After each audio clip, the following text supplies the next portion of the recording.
And we're live on the twitch.tv/the Xisuma. Oh my god, the fox is gone. Oh no, wait, there it is. You're not sitting anymore, you're running away! What happened, dude? What happened? Thanks for the bananas in chat, peeps, letting me know that we're live. Cute Pyro, Hero Blender, Joel Kip, The Cheese Eater, Dev Chimera, Ender Wolf Void, and Bear. Thank you so much. I was about to say the wrong thing. For the bananas. Appreciate it. Thank you. Wait. Dang it! I forgot to switch screens. This is what happens. You know, you add something new like the pre-stream and then you start getting it wrong. Oh, the wolfie's going to run into the fire at some point. I know it. I was sitting down a minute ago. Being all tame and cute. I guess if some of you saw the announcement video on YouTube, that'll make sense. It's like, you know, the guy was hanging out. I was having a chat. Ooh, Tango's ice. I wonder if Tango wants to make a proper tunnel here. This is like the most neglected wing of the Nether hub. And there are like several tunnels and things that could be added to it. Like there are signs for future tunnels. That might be what this is. Yes, yes it is. I got a Twitch announcement, says Cute Pyro. Twitch is doing its thing then. Frames in this area, bit on the ropey side. 14, 15. What's causing that, I wonder? When I face this way, it ain't so bad. Ain't so bad at all. We're going to have a tunnel, go through in that direction, and maybe we'll extend this thing a little further on either side. That is the plan for today's stream. Jess Plays Games is here with the Prime subscription. Thank you so much for using the Prime on me, my dude. We had a new Patreon signed up, Mindy Brandenburg. Thank you for signing up. I hope you enjoy playing on the Let's Play Minecraft Together server, which we did a tour of last stream. If that interests you at all, it will be published to my second channel tomorrow. And if you're interested in playing on there, you can go to my link tree. You can click on Get Whitelisted and discover all that you need to know. Oh yeah, candles float. That's the thing. That's the thing. We'll grab those. We'll grab those. Belle Stevens here for 17 months. Oh yeah. Rocking those 17 months and gifting subs. Thank you so much, my dude. Master Marvin, A Fallen Demon, Jarrow KitKat, Vortex Creator, Toriel Thay. You all been gifted subs. Be sure to say thanks in that chat. I just remembered I had two things I wanted to do before I started the tunnel, and one of them is probably going to be quite relevant as we're going to do some building. So we're going to go repair our pick and other tools. Mr. Spooky Cag, thank you ever so much for your 5 months of support. Greatly appreciated. Nightshade Owl says, I was having trouble getting up from a nap and this is the perfect way to wake up properly. Do you know what I do when I'm struggling to wake up a bit? I just jump in the shower. Have a cold shower. Nothing wakes you up quite like that. You know? Nothing like freezing cold water to make you alert and alive. Right, let's go. Oh god, they're so loud with their noises. I guess these things need a bit of the old repair-a, don't they? The repair-a? What's the repair-a, X? It's a word I just made up. Deal with it. Deal with it. We need to turn that back on before we leave. Something that I always forget. I don't have to remember that I got a cup of tea today because I don't have one. I do not feel like ingesting much at the moment. Had two big meals today. Had a full English breakfast with some chips and a smoothie this morning. And then I just had a really big salad with halloumi and chicken. And I just feel absolutely full, which is a rarity for me. Probably because I remembered to drink a ton of water while I was eating. That always helps. Zach L16, I haven't called a stream in a while. Thanks for your content. Glad to be back. Glad to have you back, my dude. I hope you enjoy today's. We're just going to be building a simple little Nether tunnel. I got like no vision. No idea what it's going to look like, you know. We're just going to throw it together and see what happens, basically. Oh, and yeah, you know. And the one thing I actually came here to repair, just going to ignore that, are we? That's how this works. I see. Nice one, brain. Very good. Yo, just seen your YouTube vid saying you're streaming, so I am here, says Minisparks. Welcome, Minisparks. Thanks for coming by. The one, the only Toguro Joe. Emerald Face, 53 months. Just love your content. I'm glad you do, my dude. I'm working on another episode of Hermitcraft. Just really enjoying making that at the moment. I just had my first good night of sleep in like 7 days. Now I'm hungry. Lol. I've got the making of a salad in my fridge. Yeah, good old, nothing like good old salad, right? Like, I like to make a really big salad. Just get full up. Hoef, thank you so much for the raid. Welcome all the raiders. Oh my god, I can see it. Now I can see it. Jeez. You've joined us at a fantastic time because we're just getting started. We've got a big project we're going to do today, and I'm just over here repairing up some of my amazing tools. And, yeah, getting ready to get underway. We're working on a Nether hub tunnel. I don't even know what it's going to look like. I haven't figured that out yet. But I do know that it's going to be fun. Welcome all the raiders with the raid emotes in the chat. Appreciate y'all coming by. However, please do feel free to tell me what exactly you were up to. Are you from the Minecraft community? Oh, someone's done some cleanup here. We don't have a floating ender dragon directly above this anymore. Right. Right. Evening, says Herf. Evening to you. What is that icon you got next to you? A flower? I don't think I've seen that one before. Okay, wait, it plopped me back here. The other thing that I needed to do, dang it, I didn't bring a ender chest with me. I can make one. TwitchCon Amsterdam. Oh, right, so if you go to Amsterdam TwitchCon, you get a moat. Kind of like having a Minecraft cape for going to one, you know? Finishing up 24-hour 1-block challenge. Got on the dragon, slain.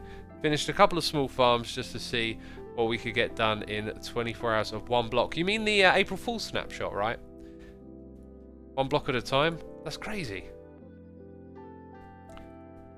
See, I like the April Fool's stuff a lot. You can see that, yeah, it's not even worth me picking this stuff up. I thought it might have backed up, but because the area here hasn't been loaded as much, we are not drowning in wheat. So I'll just leave that there for now. Fair enough. Yeah, God, we just had another April Fool's one, right? They provide so much fun and entertainment. I wish they were a little more customizable and a little more, like, better supported. Like, it'd be cool if the infinite dimension snapshot just kind of like, you know, was something you could turn on and would just work with different versions of Minecraft. I understand that's probably gonna put a load of extra development time into the game. But yeah, those challenges are just so cool, fun. But my problem is that I'm a kind of like a one world player, so I find it really difficult to do multiple Minecraft things. Oh, by the way, peeps, I think I'm sick. Yeah, let's take a minute for me to just explain what's going on with me, because if you can hear it in my voice, then you'll hear it. So about 10 days ago, like I had like a what felt like a bit like a sore throat, but only like how it feels when you're getting over it at the end. I had that for like a day or two, and since then I've been a mucus machine. Okay, like I just get bunged up constantly, and if I, you know, grab a tissue, blow my nose, the amount of snot that comes out is horrendous, and it's just not stopping. And then, like a couple of days ago, I started to get this feeling on the right side of my face, just sort of like on the cheek underneath the eye, like that bone that's there. When I would be doing some yoga and like, you know, downwards facing dogs, so like your head's facing the ground, blood's rushing to your face. I feel like I just get this pain there, like nothing terrible. Yeah, and like it hasn't gone away. In fact, it's starting to feel worse, and it feels like after you've been punched in the face. You know, that kind of like hangover of that feel. And yeah, it's just gone a bit worse today. And I seem to be doing okay, but it feels, I don't know, it feels like it's starting to get worse. Even though it's mostly like not a big deal. It's not like something difficult to deal with. I'm not sick in bed type thing yet. So, yeah. That's just what's going on with me. Right, we need to build a Nether tunnel. I need to get inspired. I need to come up with like a block palette or something that I want to do. This is, by the way, for a cow farm. And it's... Oh, do you know what would be kind of cool? It's in a biome that's kind of sprucey. Maybe we can make a grass path. Mingle that in with... Now, do we want things... yeah, this is it. You want to make your tunnel spawn-proof. So, actually, we're going to look at making moss and green carpets. We're going to do something quite similar to what we've been doing in our basement. Loads of you are now saying, like, you can hear that I'm bunged up. And I'm realizing as I just sit here and talk it, like, I can feel it getting worse. So, yeah. Doesn't help that it's really hot as well. I should probably open a window. I'm kind of looking for moss. And like I just said, we've been using the materials that I'm looking for, so they'll be somewhere else. X, could it be a small inflammation in the sinuses? It could be. I haven't gone to the doctor or anything. I'm kind of, you know, it hasn't been of that much of an inconvenience for me to feel like I need to do something about it. But now that I've just sat down and orated what's going on a little bit, it does kind of feel like, you know, what's going on here? Maybe it is something a bit rough. Yeah, we can pick up, like, extra bits and bobs from around here, right? I'll take a shulker box just because I need somewhere to park all the junk that we're going to pick up. You don't need to go to the docks for a cold, says Becca. I disagree. Ideally, I think you should be able to go to the doctor for anything. The issue is just the NHS is so overburdened. You know, now when I get sick, I'm kind of like, oh, is this like, do other people need it more? You know, like, and that's not right. That's not the way it should be. You shouldn't have to think like that. You should be like, no risk, go see a doctor. And that's what it felt like it was 10 years ago. You just go in, see the doctor, get sorted out, you know? Whereas now, you got to weigh up these other factors, and that's just, I don't think that's right. Okay, so we would want spruce wood. Here, look, here's some elements I do know about that we're going to use, and then we're going to want some spruce leaves. Then we're going to need to make a sky out of something. I think I'd like to try my hand at making the sky out of skulk. So a trip to the skulk farm would be good. We're probably going to need some blocks like on the side to like scuff things up a bit. Podzol would be a good one for that biome. Got any coarse dirt lying around? Yeah, so these all feel like appropriate textures so far. Toothless says it's hard to see a doctor. Depends in what way you mean, like, if it's hard to get access to one, it wasn't like that over here. It has been post-COVID. Actually, pre-COVID, it was starting to get a bit ropey.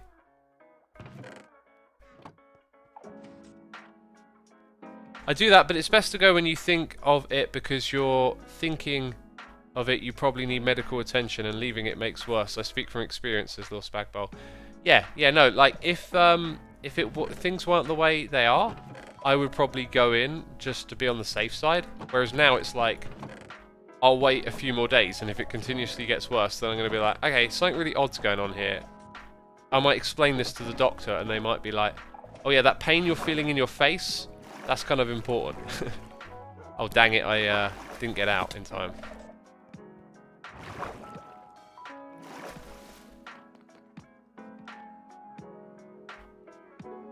Sinus infections can go away on its own. I tend to get some nasal spray, and it gets rid of it after a weekish. Yeah, I've not really had... I don't know, I don't recall having something like this before, and then using the spray. You know, for the longest time, I just never used, like, off-the-shelf medicine. Like, I wouldn't even take paracetamols. And then, I feel like since COVID's gone around, I've been out and about less. And my theory is that my immune system isn't as strong because it wasn't used to being as exposed to, like, other people. Where is this tunnel? Is that it? There used to be a marker here so I could spot it easily.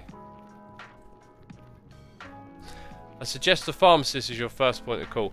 Now that I think about it, we've got this system over here, 111, where you can ring up and get some advice. And I'm immediately reminded of how, like, my eardrums, like, I had to sit through my eardrums bursting themselves, like, with the most horrendous pains I think I'd ever experienced. And, like, ringing up 111, and it wasn't good enough to see a doctor, apparently. And like, I don't know what would have made them change their mind, but I was in agony. And, like, I was sitting through the feeling of my eardrums, like, piercing themselves. And, oh my god. Totally needed to see a doctor, right? You know, I was going to grab my tool, but then I remembered, no, we probably got all we need right here, actually. Right, so another material collected for this project. We've got noises in the ear as well. We've got TXPMC here for 4 months. Thank you so much for supporting the channel with the Amazon Prime subscription. I feel like I turned this up too loud. I think I usually have it at 15. The Arctic Vikings here for 51. Saying, hi X, how are you? We've just been discussing how I am. Thank you, my dude, for your support. Conboy for 68 months, and Mr. Pondini is here for 2 months. Appreciate y'all's support ever so much. Thank you. Yeah, thank you. Can't say it enough, really. Sad Daddy says one of the doctors at my work had a theory that everyone lost their immunity after wearing masks and staying in for so long because we stopped wearing them last month and just everyone was getting sick. That's really interesting. That's a really interesting theory.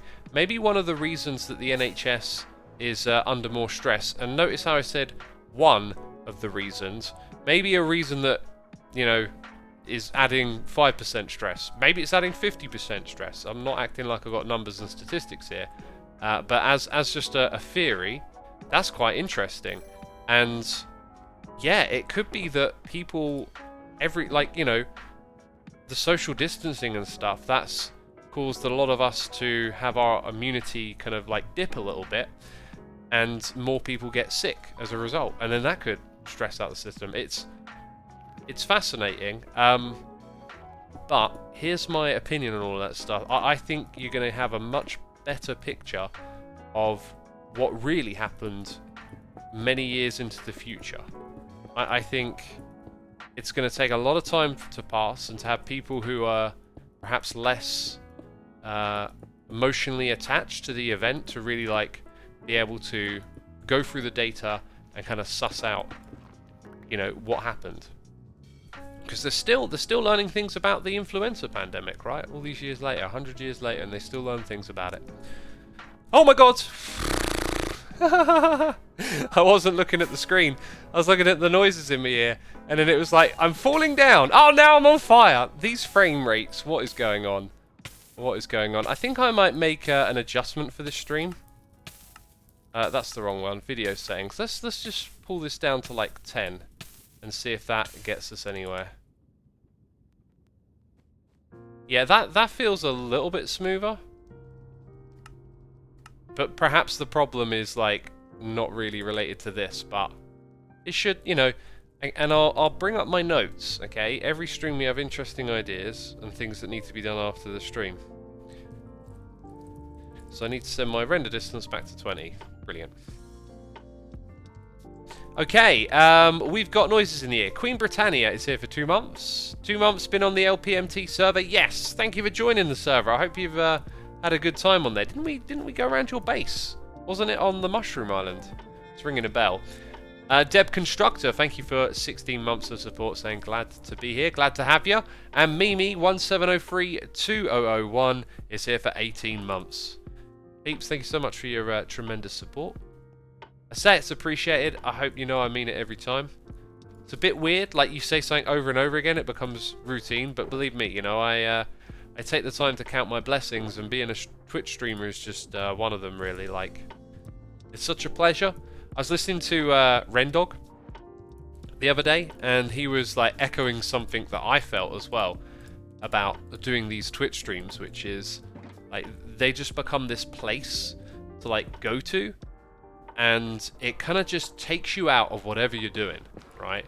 You just get taken out of the worries and the stresses of the day, and you're just gonna fall into the groove of the stream.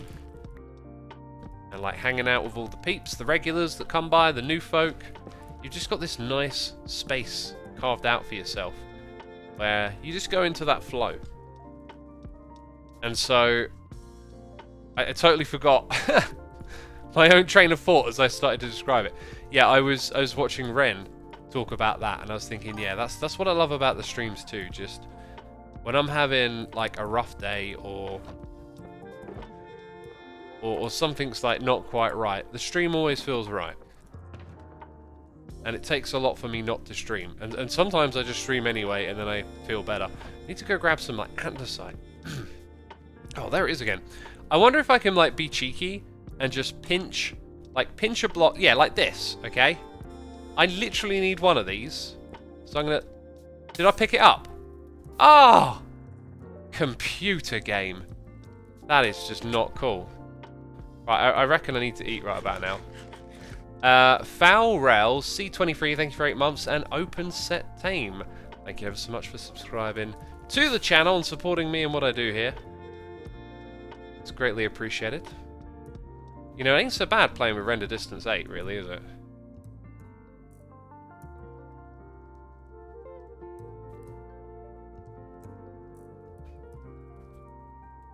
Just having a quick look at my chat. I see some of y'all are getting deep into the discussion about the pandemic stuff, and Deb Constructor says, I think people want the magic bullet for an answer. One cause, one solution, and reality is that in life, rarely in life is that the case. It's the convergence of factors. We do the best with what we can affect. I couldn't agree more. I always feel like things are like complex and intricate, and there's multiple ways of looking at things, and often stuff just kind of gets like whittled down to an oversimplification that isn't really warranted. I actually, now that I've pinched that block, I kind of want to do something a little different, as I'm just thinking about the depth and the shape of what we're doing here. If I could just, yeah, if I could just pinch that, I feel like maybe I want to open it up like this and wrap it around a bit. Remember, we're doing all this without a plan, no plan.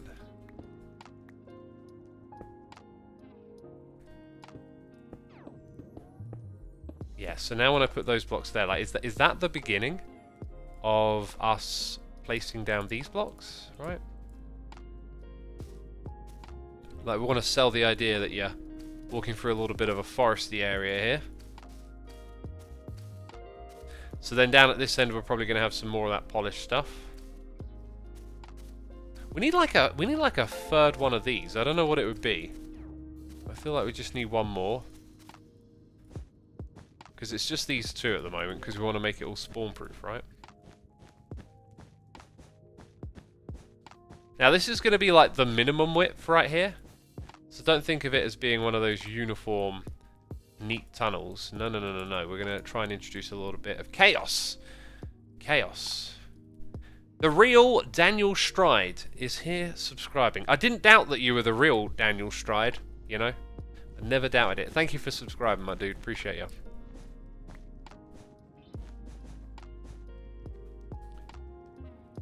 And I think a lot of people discovered hobbies and new passions they wouldn't have otherwise, says Ank Ethra. Yeah, a lot of people were given downtime to then, like, you know, reflect, introspect, find new things. Which I think was great for many of us. For me, though, I didn't really have too much of that. I feel like maybe I'd look back and go, oh yeah, of course, like, what you on about, you Ollie? Because I can be a little bit forgetful, but I just kind of powered on with this, right? Like, this became a huge deal. Lots of people with extra time on their hands. Hermitcraft kind of blew up.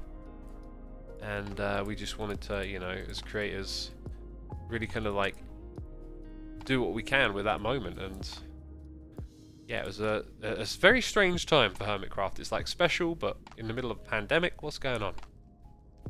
Joy Destructors here for 10 months. I love what you do. Thank you, my dude. Appreciate you saying that. Nate B is here with the Prime. Thank you, Nate B. Appreciate it. Icepick says, I found Hermitcraft because of the pandemic. Yeah, a lot of people did. A lot of people did indeed. Oh yeah, and right, my brain keeps reminding myself of creative things I'm trying to do here. So actually, these blocks I think we're going to strip out because we want to have trees but we also want to have terrain, right? So here's some of our terrain. How do I stop things from spawning? Probably buttons, right? Like, I could get some spruce buttons on here and they would be kind of subtle. I think that might be a way to do it. Yeah, that could possibly work. So let's say our landscape looks a little bit like that for now, and then we want another tree. If I put the tree here, it's going to go up. We'll have some spruce leaves and stuff. But then the question is, like, what are the other blocks around here? What's the setting? And I'm fairly sure we're going to rip this out from top to bottom. Yep. Is it me? Oh no, that's flat. That's flat. I thought we might have something different going on there. Or stone buttons are small rocks, says Prof Bits. Yeah, I thought that, and then it was like, well, you don't want stone buttons every time, right? So we'll have to change a bit here and there. So if the sky is black, like, can we say this is like a dark tunnel, and that maybe we can get away with just having sculpt blocks in the gap?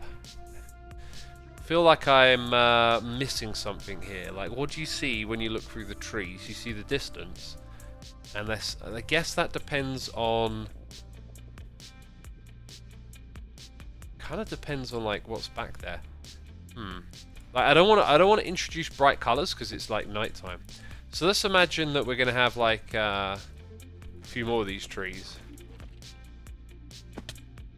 If I put it one block back, it's probably going to aid the darkness feel a little bit. Maybe we need to take a hint from some stuff we saw recently. Maybe just black concrete, right? Like, that's really plain and dark. Yeah, I think I might go with that. Also, I feel like we're kind of done with these blocks. I may have overtaken the amount that I need. Right. So, black concrete. And we'll see where we head after that. Borrelia is Laura, says, which Nether tunnel is he working on? This is the northern tunnel. The idea is for me just to make that little project over there and then maybe build some more of this. Honestly, though, like, I tried to build some of this on camera a while back, and I just found it very slow and awkward. I think I would rather be a part of like a HHH stream where we tackle one of these things out, you know? Concrete and sculk near the top. Yeah, user, you've got the right idea there.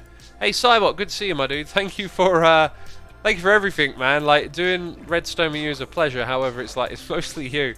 I logged in to the Redstone world, like, recorded a bunch of stuff about the cow farm, and then I, like, looked over my shoulder and just saw another cow farm, and it was, like, the most compact thing.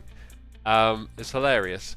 And then I was, like, you know, building it on Hermitcraft and talking about it with Cybot, and he compacted yet another little thing. Right, talking and doing stuff. It's tricky.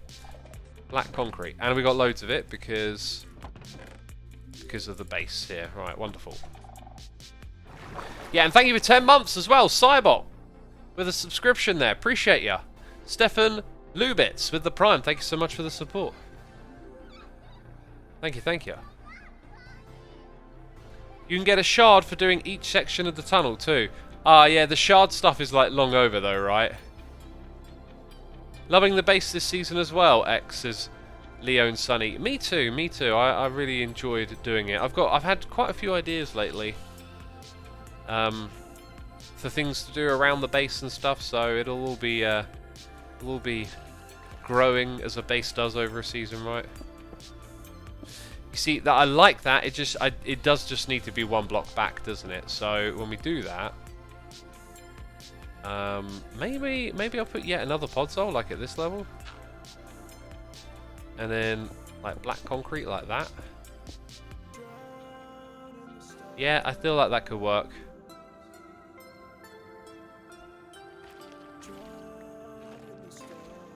In fact, if I really wanted to get pro with this, now that I think about it, I think the real way would be to build the black concrete bit further back on either side. Yes, yes, okay. We are juggling blocks, and I don't have the right ones.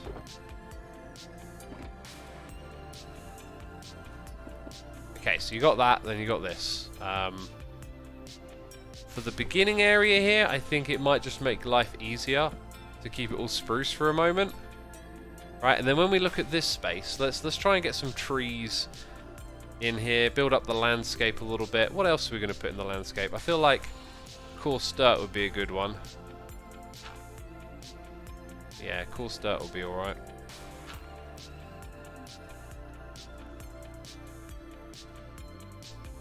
Get saplings and grow dense trees and put the farther back for some false depth. I didn't even think about using saplings. What is wrong with me? Like, that's brilliant. That saves me a lot of time. Who said that? Too hard to watch. Thank you for the good idea. I always appreciate, you know, sharing ideas. That's a really cool thing we do in this space. What was that one? That was my bed, which I don't need to use in the Nether, but I'll hold on to it. Alright, yeah. Doing a little bit of inventory cleaning, I guess. God, by the way, my face is aching. I think it's because I'm smiling. A live streamer smile. Most of the day I'm just like going around sort of more neutral. I blame y'all. Stop making me smile. You evil people. I don't think I've got like regular dirt, so I just use this stuff. Right. So if we approach it like spacing out where these trees are or what height they're going to grow. Put one here. I'll put one there. Put that out. Maybe go a little low over here. No, we'll keep it higher. Then I think I want one there. Here. Something like that. Oh, actually, no, a little bit more height variance. Yep, important for the terrain. And we'll try and grow one here. I don't know how it will do when it's so close to other stuff, right? We'll try and grow one here too. Now we need that bone meal. Yeah, that one's going to struggle. Yeah, that one's good.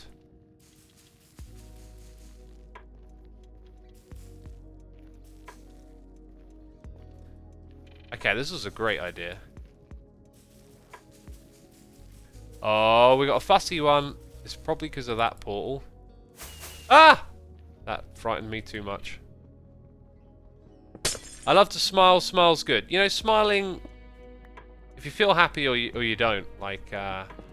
There's a relationship between the physical and the mind, right? You know, if you can force a smile or someone makes you laugh, it genuinely can just cheer you up a bit. And like if you try and practice just smiling a bit more, I find it really does help. Like, it might sound a little goofy or whatever, but it makes a difference. Just to smile a bit more from time to time. Wow, that is like way thicker than I thought it would be. I guess, I mean, one side could be thick and the other one could perhaps not need to be. Let's in fact not grow that one then, and just work with what we got here. So we can fill in the gaps, like, around here. That's pretty cool. And then somewhere back there we start to put in the black concrete, right? So all of what you see here needs to become part of the terrain. And then these ones that are higher probably need some blocks like that. Let's get a few patches of coarse dirt along the way as well.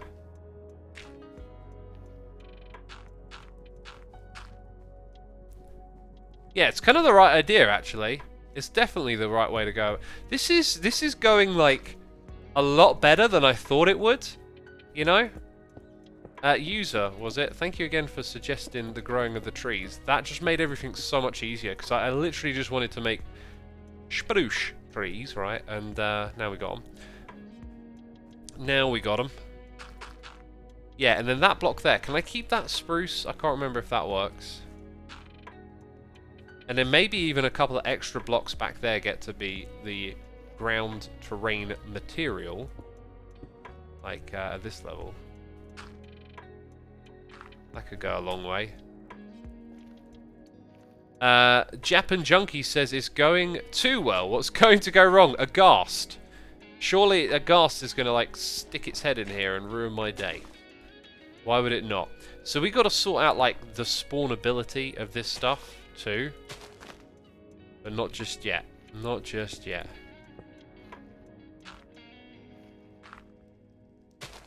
Okay. I think what I might end up doing, based on how I fill this in, is probably just put black concrete, like, morphed around the leaves. And on the back here, I could trim the leaves a little bit. Considering that I need to pick some up for what we're going to do on the front, that's definitely a thing I need. So let's go grab the material for that. This is how you Minecraft. With thought. You ever plan on uploading to Xisuma Says again, says Crafty Masterman? I'd love to, I really would.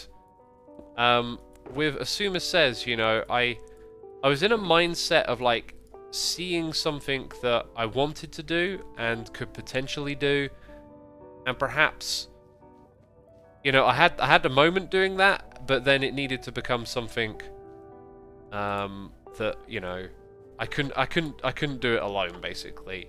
And being unable to make that happen, you know, now it's like a very occasional thing. Is Xisuma Says like Simon Says? No, it's my third channel, a talkie channel, with like clips of me talking about topicality stuff. And you know, I got thoughts and opinions on stuff, but it hasn't really lined up recently. And my current philosophy that I'm trying to live by is enjoying the passing of time. So I'm trying to get away from those thoughts of like, you could do this, you could do that. Because YouTube itself puts a lot of like opportunities to do different types of thing in front of you. And I want to pay more attention to just, what am I doing and am I enjoying it? And so that means, you know, I'm doing Hermitcraft, I'm making snapshot videos, and I'm just going to focus on like, hey, this thing is here and happening right now. And, you know, maybe whenever that comes to an end, I could start to look at doing some other things too, right? But that's generally my attitude now, is just try to just take it easy and make it simple.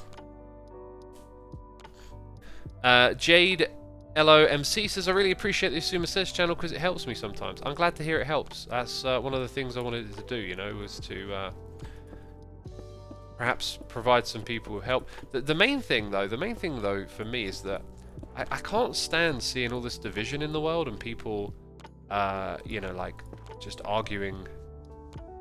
Right, we don't have fire spread, so I don't need to actually worry about that lava.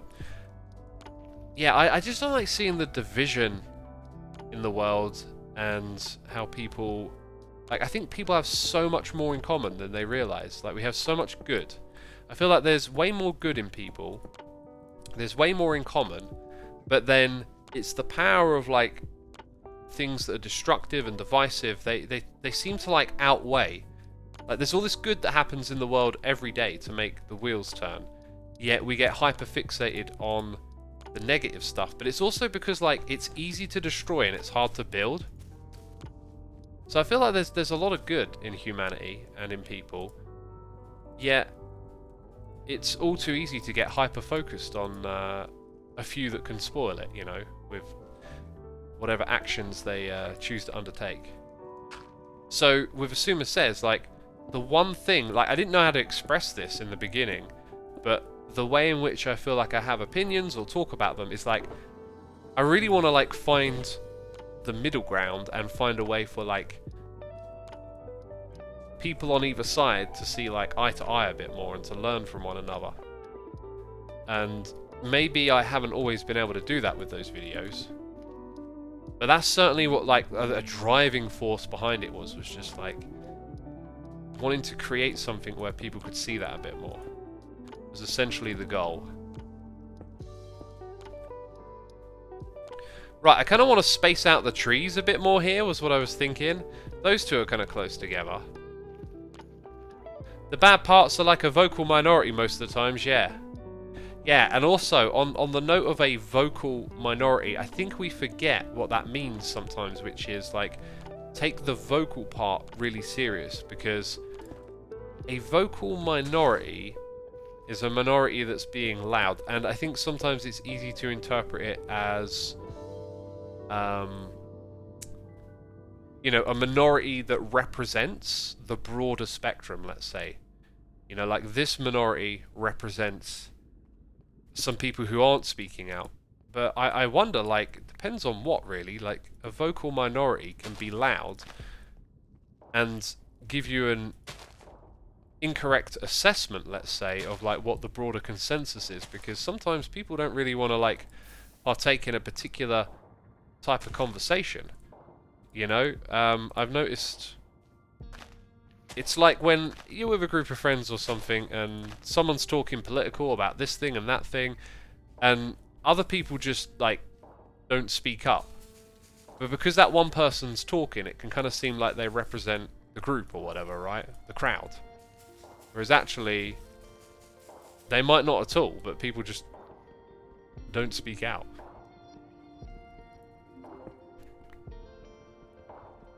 Xisuma says, sounds more like Xisuma thinks I'm all for it. That would have been a great name for the channel too. Because yeah, like a lot of my opinions are not trying to tell you I've got the answer. It's more like a discussion or, yeah, a set of thoughts. I'm like, hey, I always try and lay out my opinions with the ignorances like baked in. Hey, I think this, but I can't remember where I learned that. Or you know, like...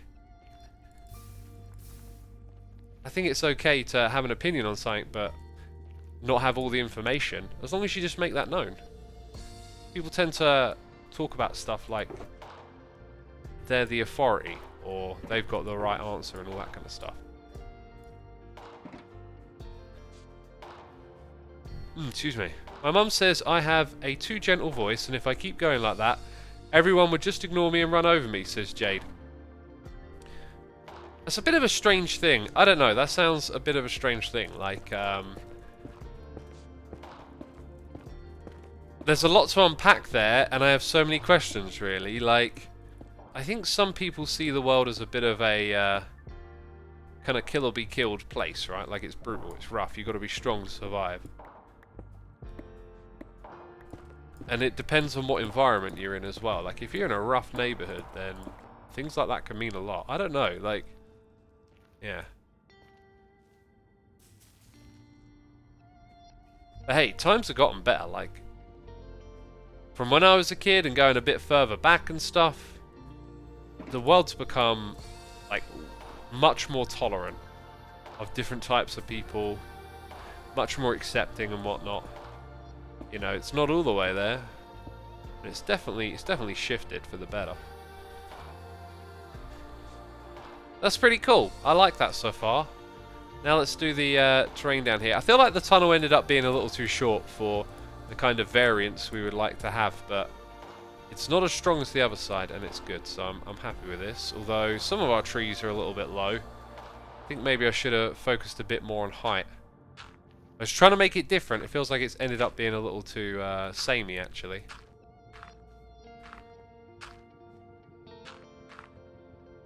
Okay, and then maybe we'll go put in a little grass patch right here. I kind of feel like that's pretty good, actually. That's what I want. Do I need to bring this all the way? I kind of do. It looks like I need to bring this all the way over to the portal.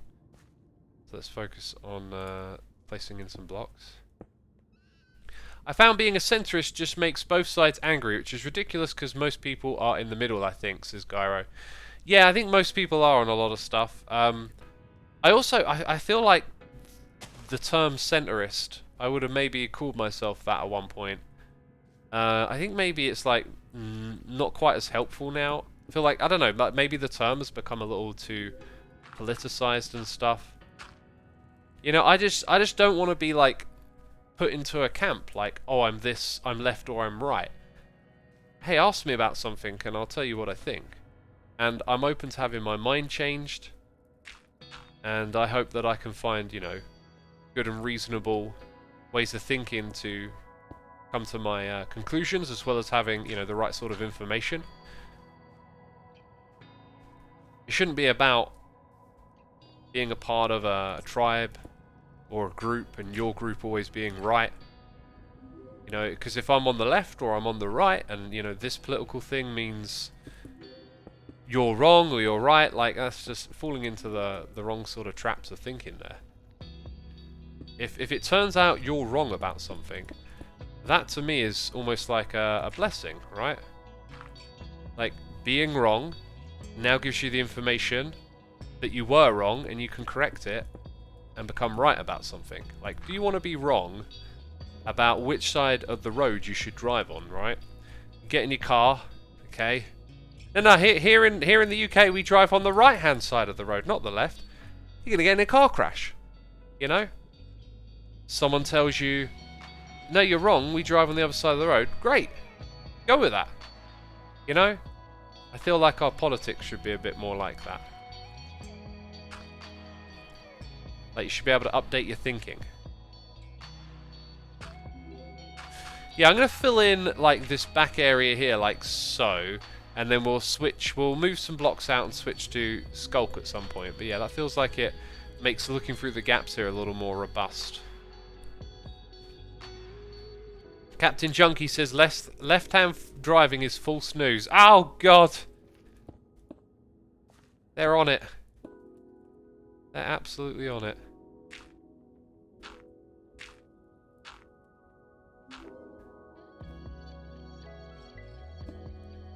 Okay, you can see what I'm doing here. I don't think I need to walk you through, like, every step at this point. Maybe this is a good, like, level for the sculpt stuff to start. I've just realised something. Mobs don't spawn in this area because of Tango's mob cap thing. So here I am trying to make this all spawn proof. Nothing will spawn in here, right? That actually gives me the license to make the floor here even better. Like, add more depth to it. Huh. Well, let's get on that then, I guess.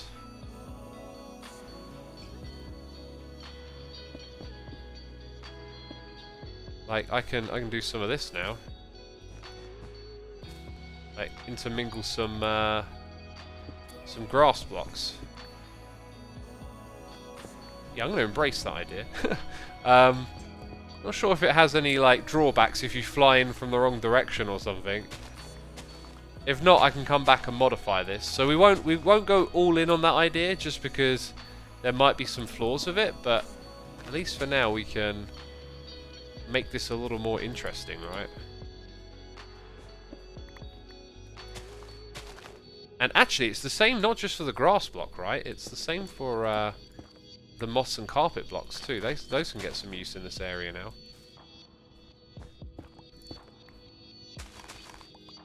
And that's looking real good. Right, okay, we've got to make another pass. Maybe like a couple of little bits spraying out. Always nice for the integration and stuff, isn't it? Cool. Oh, apparently we hit our sub goal. Is that true? Okay, hang on, I can't actually see it. I have to squint because it's so small on the other screen. What's our sub count? Hang on, I can just change this thing over here. Hey, we did it! Yeah, we reached our sub goal today. I'll talk about that in a minute. Just give me a moment to suss out what we're doing next. I'm not sure we're going to need this black concrete now, the way we've built it. I just want to get on top of this inventory for a second, and we're going to do this. So when we hit our sub goal, we have an amazing animation, a special treat for all of you. I'll also explain why I decided to add a sub goal.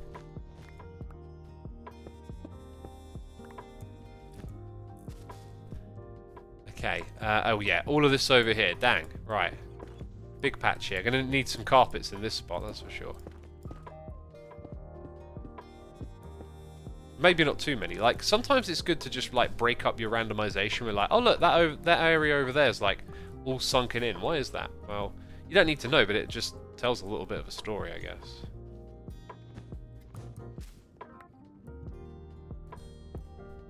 By the way, if any of you like the PCG, the trading card game here on Hermitcraft, our fork of it on tcg.xisumavoid.com has over 200,000 games played, and I've been playing a little bit of it recently. I was playing the other day.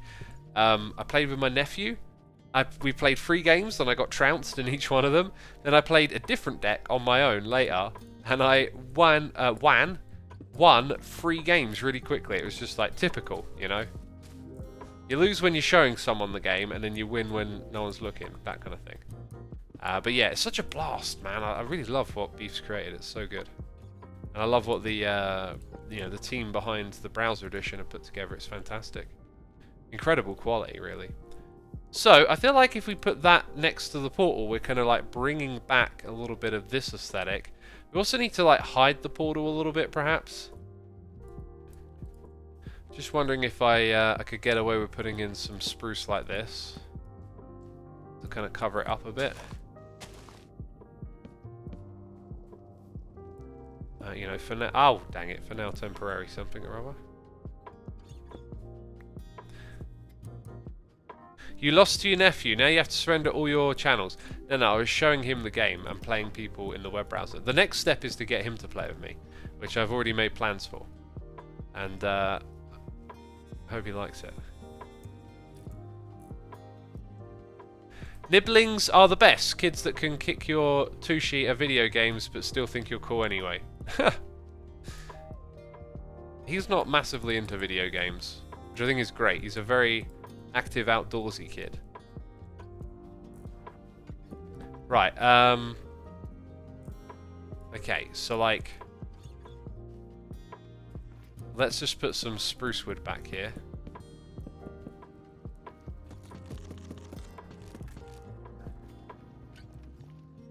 And then, oh, I'll just use a rocket. Yeah! Put my face into the wall, did I? Forgil says, X isn't a part of Vanilla Tweaks anymore. Best to get their Discord server and ask there. Yeah, to say I'm not a part of it, I think is perhaps...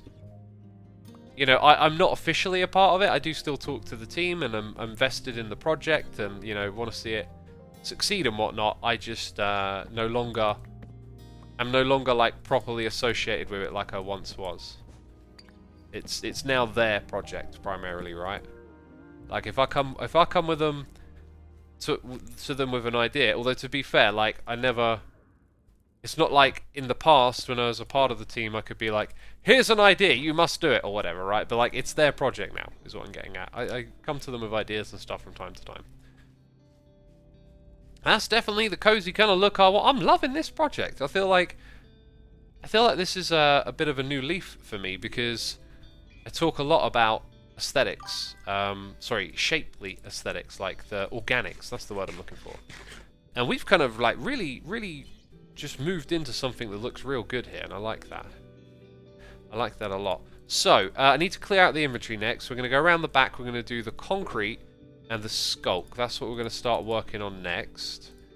Now that this other stuff's done, we kind of want to, try and free up some inventory space. And I want some shears. I already got that ready. Okay, well, Core Gamer 101 YT. Thank you so much for your Prime subscription. 4 months. Appreciate it. Oh, hey X, is there any chance we can get a new game of Cube Control of the Hermits, or possibly a new and updated Cube Control? Love that game. It's something I want to work on. I've just got quite a few projects going on, and that's like an idea that I've figured out and may one day come to and get working. But anyway, yeah. So on the topic of like having a sub goal and stuff, obviously, like times are not great. The world's going into a bit of a recession, possibly. There's been a slump in ad revenue. There's been a slump in subscribers and stuff, and I am not complaining. And maybe other people need it more than me, but I was just looking at how things were going and thinking I kind of want to just try and steer the ship a little bit more to keep things stable. And so, can I create a little bit of an incentive to support me here on Twitch? Because I've got other people that I work with, and for the longest time, it was like all income and no outcome. And now I've got like server bills. I've got people that do work for me that have to invoice and stuff. And I've had some ambitions that have cost me like a lot of money to, try and get certain things off the ground.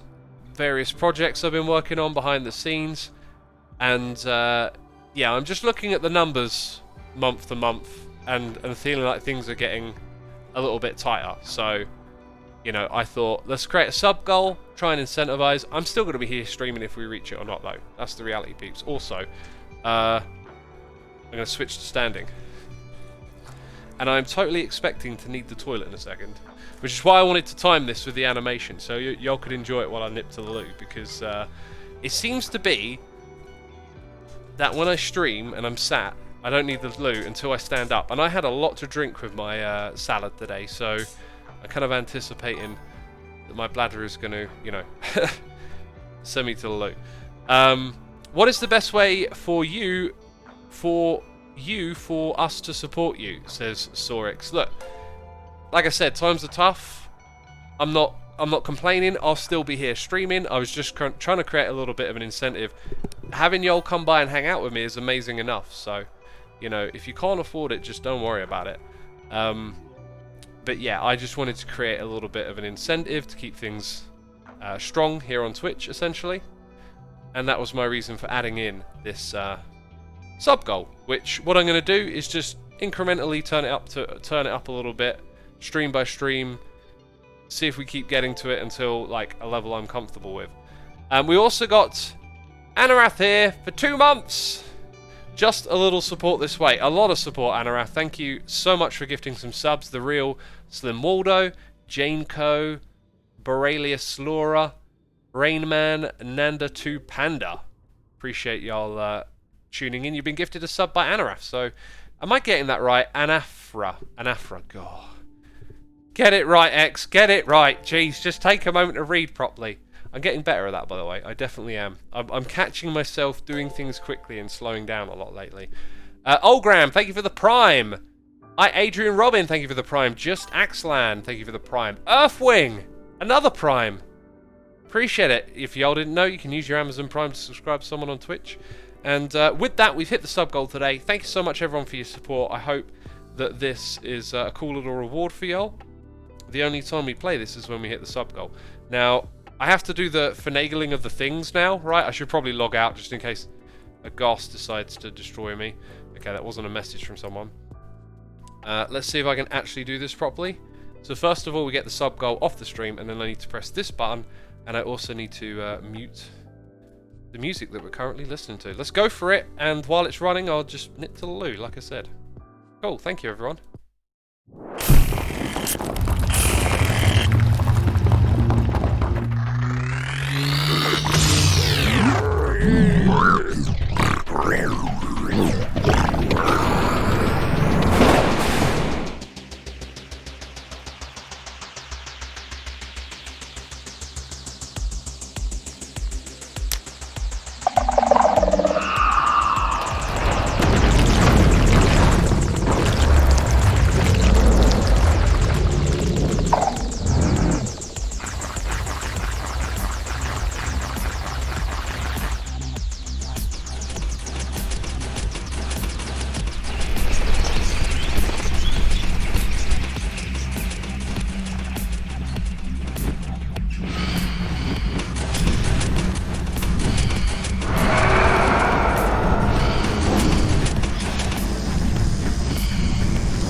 There it is, people. We reached our goal. I successfully nipped to the loo. Did y'all hear the music in that video? I think we confirmed this last time. It plays music, but I don't hear it on my end, which is really confusing. Really confusing. Also, I was looking at myself in the mirror, and I was like, dang, such a ghost-faced killer. But I had a theory that maybe I got a little bit sunburnt when I went to the zoo a few days back. Like, Maybe that's why my face hurts a bit. I don't know. Like, it didn't look like sunburn or anything, but maybe sometimes it doesn't look like it. Lars Fisherman, thank you ever so much for your Prime, my dude. Appreciate your support. Thank you so much, everyone. Awesome. And are any of the games you and Doc had on the Resport network still around, like Point Runner and Gold Rush? Yeah, those two games are. And Point Runner is one I'd like to do something with again, actually, as it goes. I was thinking about making a team versus team mode or something. Like, some ideas started to hit me. That was when I was working out. I've noticed that when I work out, like, my mind just really goes to this, like, ideas space. And I think sometimes it might be a bit on the unhelpful side, because all the endorphins and stuff, like, make you feel like every idea is good. But yeah, like, one of those ideas was like a versus mode for Point Runner, and I could start to see it and some of the mechanics that would make it work in my mind, but once the idea started to settle a little more, I wasn't so sure about it. But when I say it out loud, it sounds right. It sounds like, why wouldn't that have a versus mode? Maybe what I was thinking was just a little overcomplicated anyway. Like, maybe all you needed was like team points, right? Play as a team. I think it would need to go a little deeper than that, though. You'd need to provide your players with a way to make that team play mean a lot more. I think, like, to make it rewarding, like, and strategic. Like, why are you playing as a team? What are you trying to achieve here? Do you know what? I don't think I'm even going to bother with the black concrete anymore, because the way I'm filling in blocks here sort of informs the background a little bit, like what's behind all of this stuff, right? If you see through the textures, you catch more of that podzol, and it just sort of matches what you've been seeing anyway. But maybe not everywhere. We'll figure it out. And I'm deliberately sort of like trimming a few bits off here and there. And I could probably fill in some of those gaps as well. Oh yeah, podzol. X, now that you have played that, can we get it as a short so we can rewatch it to see some of the details? I was considering doing that, like posting it somewhere on the second channel. But I don't think I will anytime soon. Maybe if, like, we retire it one day and I get Puka to do another animation. But that was like a big project, so, you know, I want to make it last a certain amount of time, economically speaking. Right, I am out of podzol. Let's go get some more. X, oh wait, I'm trying to read the same message. X, you should make a Firefly Xisuma skin next season. It's just half your body yellow and the rest black. It would be so funny. Maybe. I feel like I'm kind of done with the changing in the skins. Like, I like them as a meme, and we'll probably always do something fun with new mobs and my skin. But I think for the seasons, like, moving forward, I just want to be the Doom guy again. Unless a mob sort of really inspires me to come up with a story and stuff. Did I take all the podzol that we had? Because those are the only two places I was storing it, right? That means I've got to fly somewhere and rip some out. And I don't know if we have a biome specifically designated for that. Impulse is online. Impulse might be able to hook us up with a couple of stacks. Because I'm not sure I got the time to, like, figure out where I should go.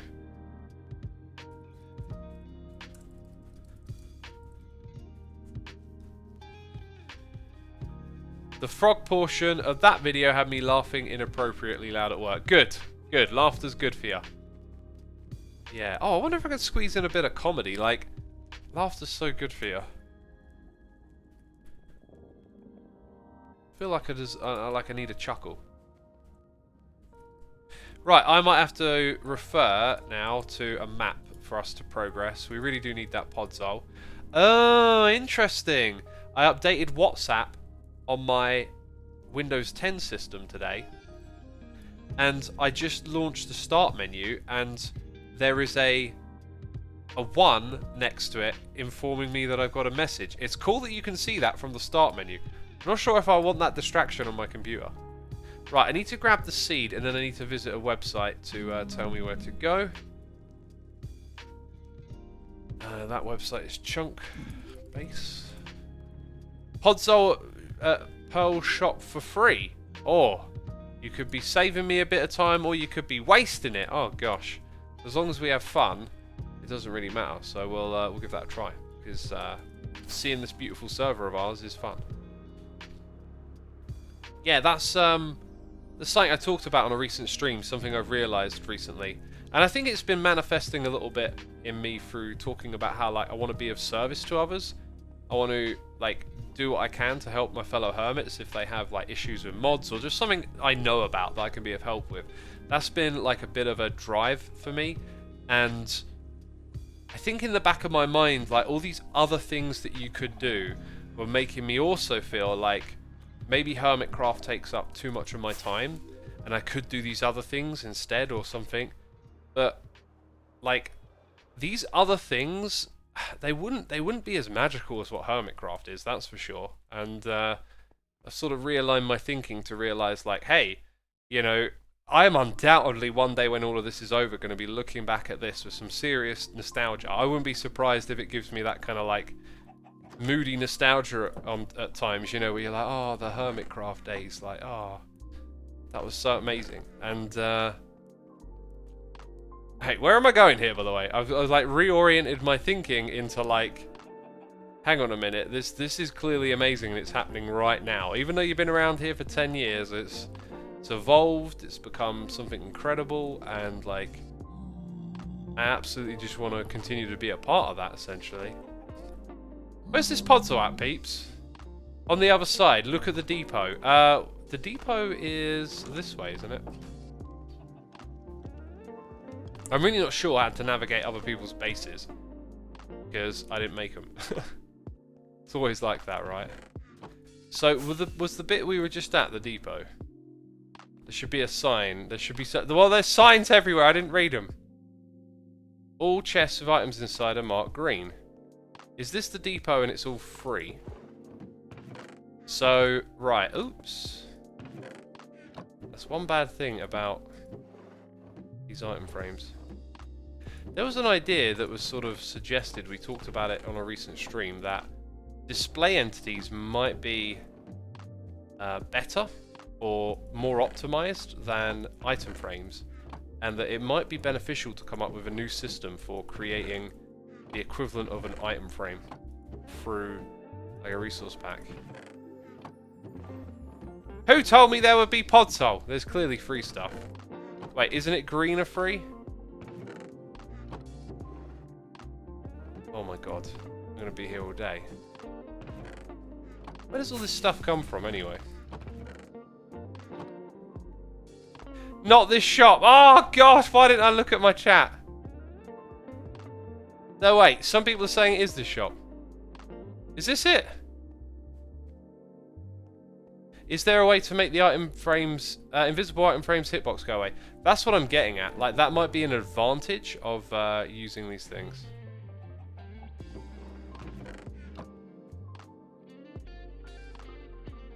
Oh my god, are you talking about the depot as in my depot? Like, what?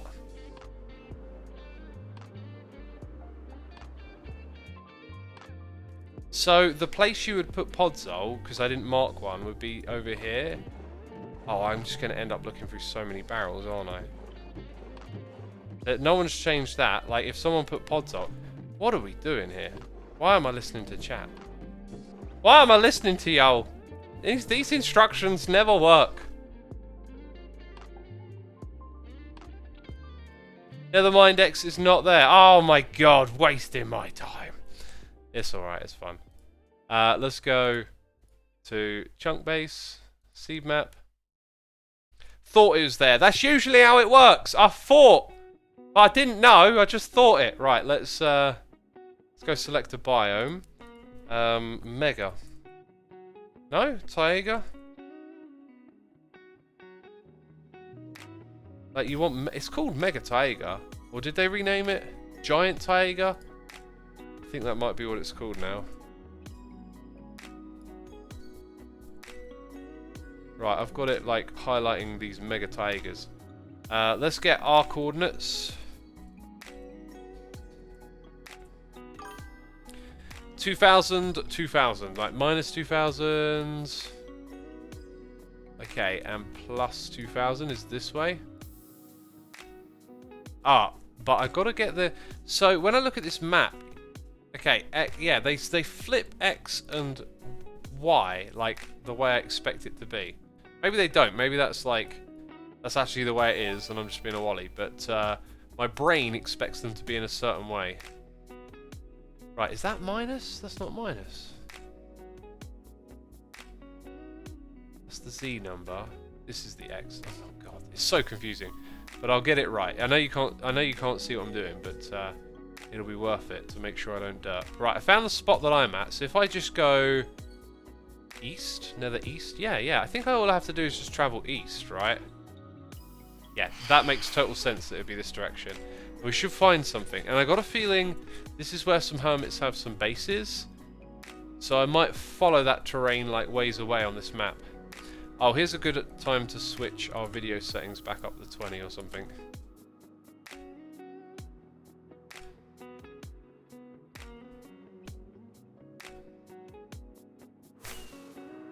Hayley Bailey, thank you so much for 29 months. Hi, X, hope you had a good weekend. I had a great weekend. Thank you for asking. It was absolutely lovely. That's something that Zedaf built. I don't know what that does, but I know that he built it. Foofy, 32, 5 months. Nice to catch a stream for once. Hope you're having a nice day and a brilliant weekend. Time for a couple of relax. I guess it's like a 4-day weekend, isn't it? Yeah. Jeez, it goes by so quick. There was football on Friday. There was football Saturday and Sunday. There was a lot of football. There was a lot of football. What's going on here? Someone's been wrecking up the place, I think. Ah, the glorious decked out base, yes. So we've just arrived, I think, at the front portion of this biome, and if I follow it, sort of to the end and upwards, we should find an area that isn't, like, no one's really using. Because we could come in here and rip... Oh my god, I can't rip out anything because my shovel's in the Nether. That's a bit of a bummer.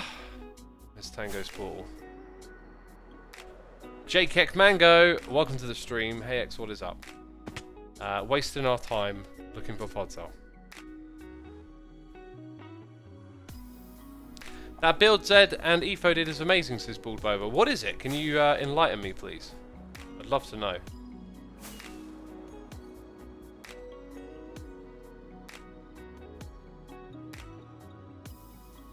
Right, now that we've landed here, what other stuff have we got lying around I don't need? That can come back. So can that.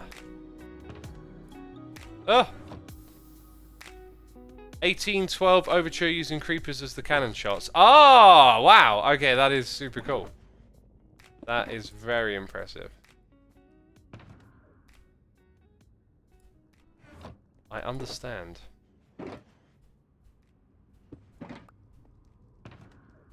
Well, that is a good cleaning up operation. I might as well just get my scoop right now, right? Get my Podzol scoop.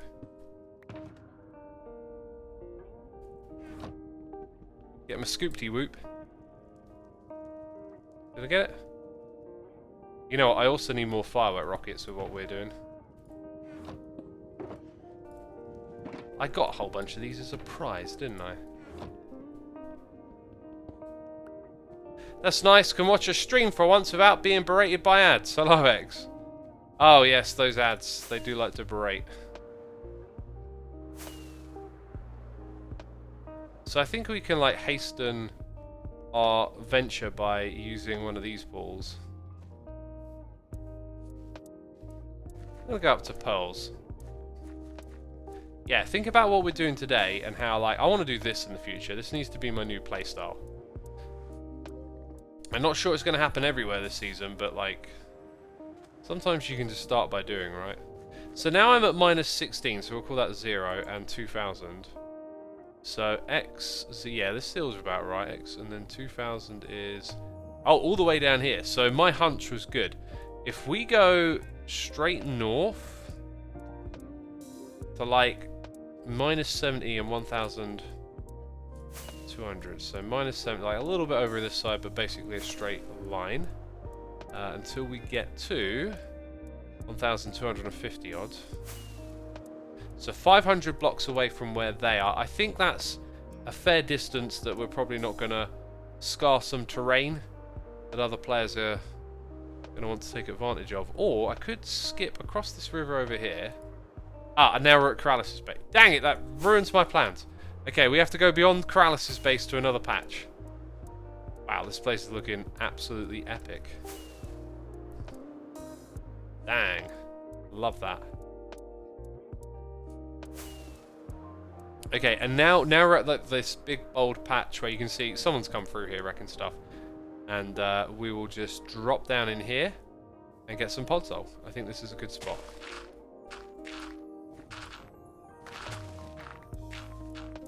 Nice. I should use those shears for a second. These are good details to have, aren't they?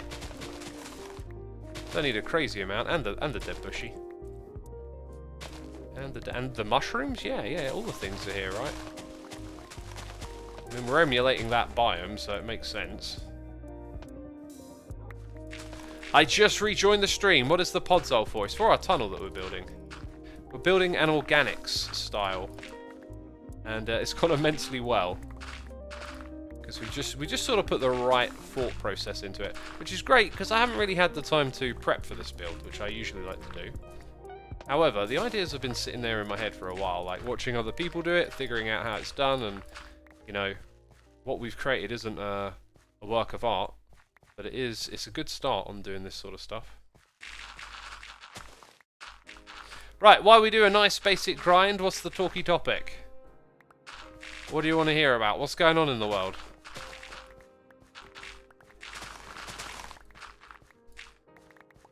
To move safely through the Nether. Yes, that's what a Nether tunnel is for. Hi X and chat, I'm back from breakfast. How's everything going? Going good. Hope you enjoyed your breakfast.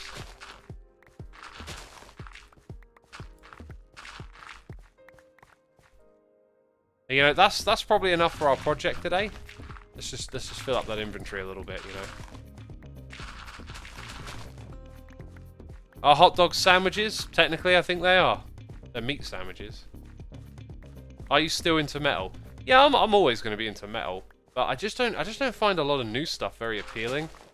Lately, I've noticed that I'm just really into like spacey ambient music, and like not a lot of metal has interested me. I've got a feeling like the new Metallica album might not be that engaging. Comes out on Friday. Been looking forward to that for a while, but I don't know.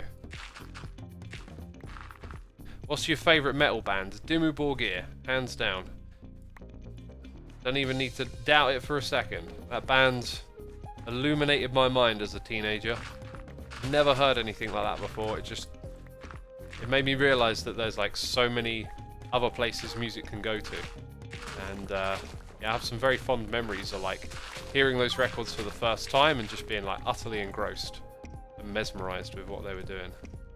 Right, I think that'll do. We'll use Corralis's portal to get back. Grey Cat Crossing, thank you so much for 5 months of support. Congrats on hitting the sub goal. The animation was really cool. Right, let's focus for a second. There it is. I'm working on a Sumaverse and a Matrix right now, by the way. Whenever I join one of your streams, there are usually a couple of opinions and philosophy shares. Discussion held, and you do it in an amazing way.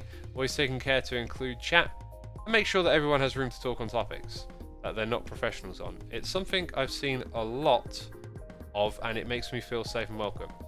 All this is to say thank you. Thank you for that lovely message, my dude. Yeah, that's exactly what I try and do.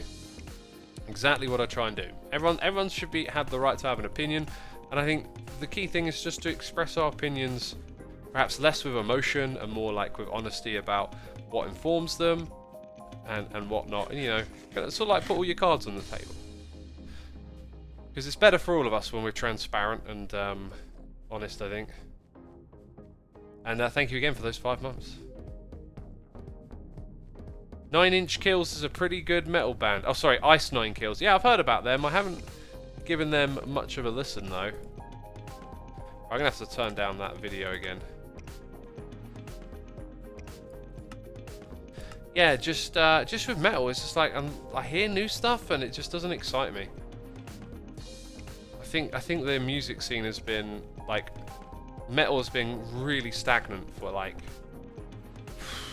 15, 20 years. I don't know. Like, who was the last band to really like bring something new to metal? It was Meshuggah, and they did like the groundwork for that in the 90s, and sort of blew it up in the noughties. And since then, it's like now all of the sort of pop metal is kind of playing catch up on what they did.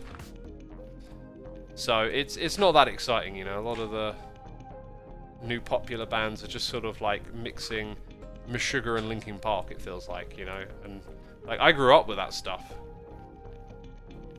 The prog metal scene is alive and kicking, says Kurd. I would disagree with that, because the prog metal bands are like some of the ones that I pay closer attention to in the hopes that they come up with some new and interesting ideas. But like,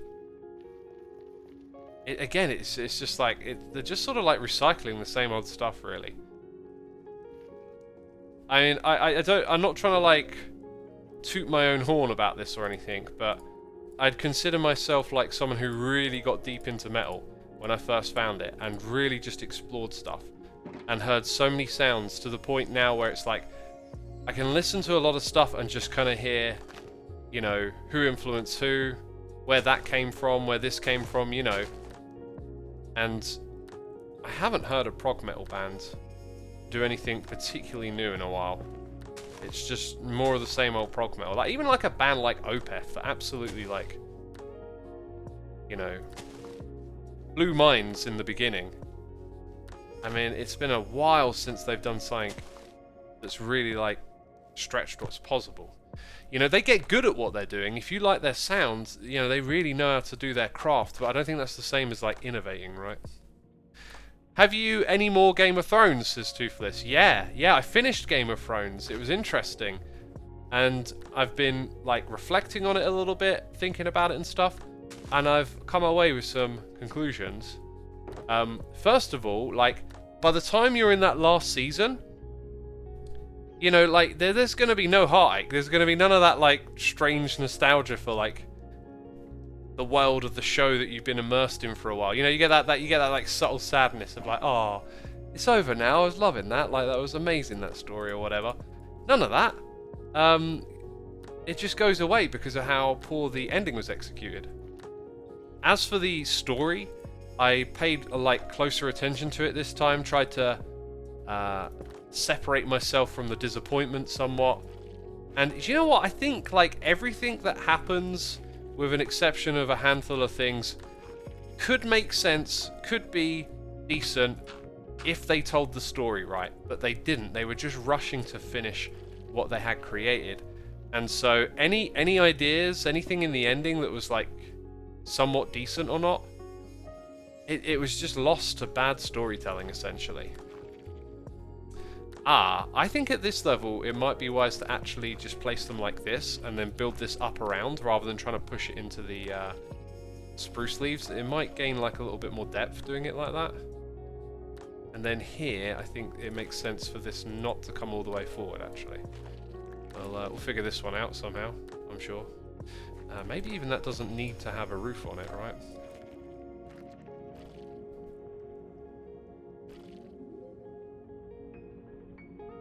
Do you think when the books come out, they will be better? Yes, I imagine they probably would. I'm kind of getting quite tempted to watch... to read the books now, because I've been doing some of the deep dive on, like, the difference between the books and the show, and realizing that, like, so much of what's great about the show really does emanate from the philosophy of the books and how they're written and stuff. And a couple of the big takeaways for me was that I realized the show doesn't get bad in the last couple of seasons, right? Anyone can point out that there's this sudden increase of pace in season 7, and then season 8 just, you know, it's like sprinting off a cliff or something. But I think it's like season 5 is where I first felt this, like, shift of, like, watching it again. I think the first time, like, I watched it through, so many people were amassing around the show that everyone was excited for more content. And I think, you know, as you as you love like these characters and the world that they're in, you just want to see more of it, and it doesn't really like perhaps face up to your scrutiny or whatever, because you're kind of like getting more of that thing you want. Then when you watch it again, it's like you start to notice cracks, and I noticed them in season 5. There's this, all of a sudden there's this big changing of places between characters. Like all of a sudden all the pieces on the board are being shuffled around, and the dialogue isn't as interesting, and I kind of noticed that like some of the plot lines weren't as interesting, and yet the first 4 seasons were masterfully building up the world and going at a slow pace. The pace actually, I think, picks up a little bit in season 5. And the pace is important because if it's not consistent, you'll notice the difference and it won't feel right. What are we doing here? We've got so many odd blocks. I've actually lost what series we're talking about. We're talking about Game of Thrones. So like it'd be really easy for me to point out some like bad plot lines and plot holes and stuff, because there's actually quite a few when you rewatch them. But the one that ruffled my feathers a lot, like when I saw this scene again, I don't remember what I thought the first time I saw it, but it really kind of made me go, oh wow, this is terrible, is when, what's his name? Is it Crom or Grom? The Cutthroat? Now, he's an interesting character because he's a character who will do bad things, air quotes. You know, the morality of the show, front to back, is very... it's not black and white, heroes and villains. It's always trying to blur the lines and get you to think. And he's the kind of guy who, you know, he'll do the nasty deeds, but he's generally like a very likable character. And he's sort of jolly and stuff, and you can kind of tell he doesn't do the bad stuff because he wants to. It's just kind of his way of getting by in the world, and that's kind of alright. But yeah, then all of a sudden he disappears for a long time. You have just this, like, it goes from being this show where you see characters traverse the world and it be like difficult or painful or slow, and like the sense of time moving by feels real sort of proportioned. And then all of a sudden characters are just like start to move around the world a lot quicker, and it gets really bad at the end, where just, you know, when you compare it to the beginning of the season and how moving around the world and being ready and stuff was part of the story and the difficulty, then all of a sudden it's like, okay, all the armies are in the north, now all of a sudden they're at King's Landing, and like the pace is just ruined. So this guy disappears for a long time, and then when he reappears, he essentially blackmails the 2 closest friends that he has that we see in the show, Tyrion and Jaime Lannister. And then, like, it's a very hasty scene. He seems like a completely different person who's all agitated and angry and stuff and making these threats. And then you don't see him again until like the very end, and it's really bad writing. It's really bad writing. The creators of the show clearly lost interest or something and tanked it. I mean, why couldn't, like, wouldn't it have been great if perhaps they just sort of came clean? Maybe, yeah, hey, we don't want to do it anymore. Let's get some people in who are passionate about it to write the rest of the show, because they ruined it. They really did. The reason, if you watch that show from like maybe season 5 or 6 onwards and you're not invested in those characters, it's a bad show basically. Like, how brilliant the characters were in the beginning is what makes you enjoy seasons 5 to 6 and 7 maybe. QX says, but the money. Oh, the money, I don't think the money was the motivation. It's because they had a job offer to work on Star Wars and they wanted to go do Star Wars. I think they were quite open about that. Right, I just need some like other blocks that I'm not using here to create a little walkway. Temporary over on this side.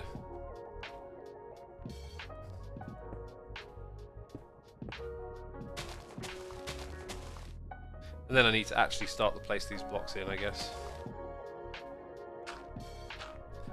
Yeah, so for all my waffling, I guess my conclusion is, like, when you go back and watch it again, you kind of realize, oh, this show got worse sooner than I thought, sooner than I remember. And it's the love of the characters and the world that have been built that kind of keeps you going through. And you know, the latest seasons do have some incredible moments. A lot of them, like, you know, the Battle of the Bastards, for example, it's a gratification of like seeing characters that you love sort of be tortured, and then they get their comeuppance, and obviously the cinematics and the theatrics are fantastical. But so much of it wedges off of that like early investment from the first 4 seasons. It's a real shame. Like it really was like an incredible piece of television, and it's not better watching it again, really. I think you see its flaws. You can also kind of watch it knowing, hey, it goes downhill, it's okay. The Battle of the Bastards was one of the last things they could take from the books as MCO. Oh, really? Okay. I'm still doing my deep dive on that stuff. You know, I've only really just begun with it a little bit the last couple of weeks. Watching some explainers and whatnot here and there. But I'm really intrigued by it. Like, I thought I might have lost interest a little quicker.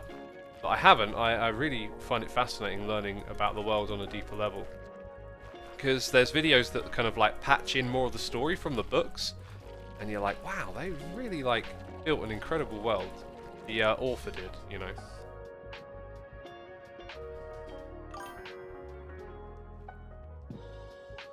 Right, I don't know what the rules are for building this sky. We're going to wing it a little bit.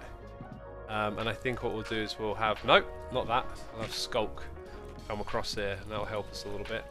The Minor Pierre, thank you so much for your 2 months of support, dude. Greatly appreciated. Hope you're enjoying the stream, having a good time as we talk about Game of Thrones. Dang. Da, da, da, da, da, da, da, da. No.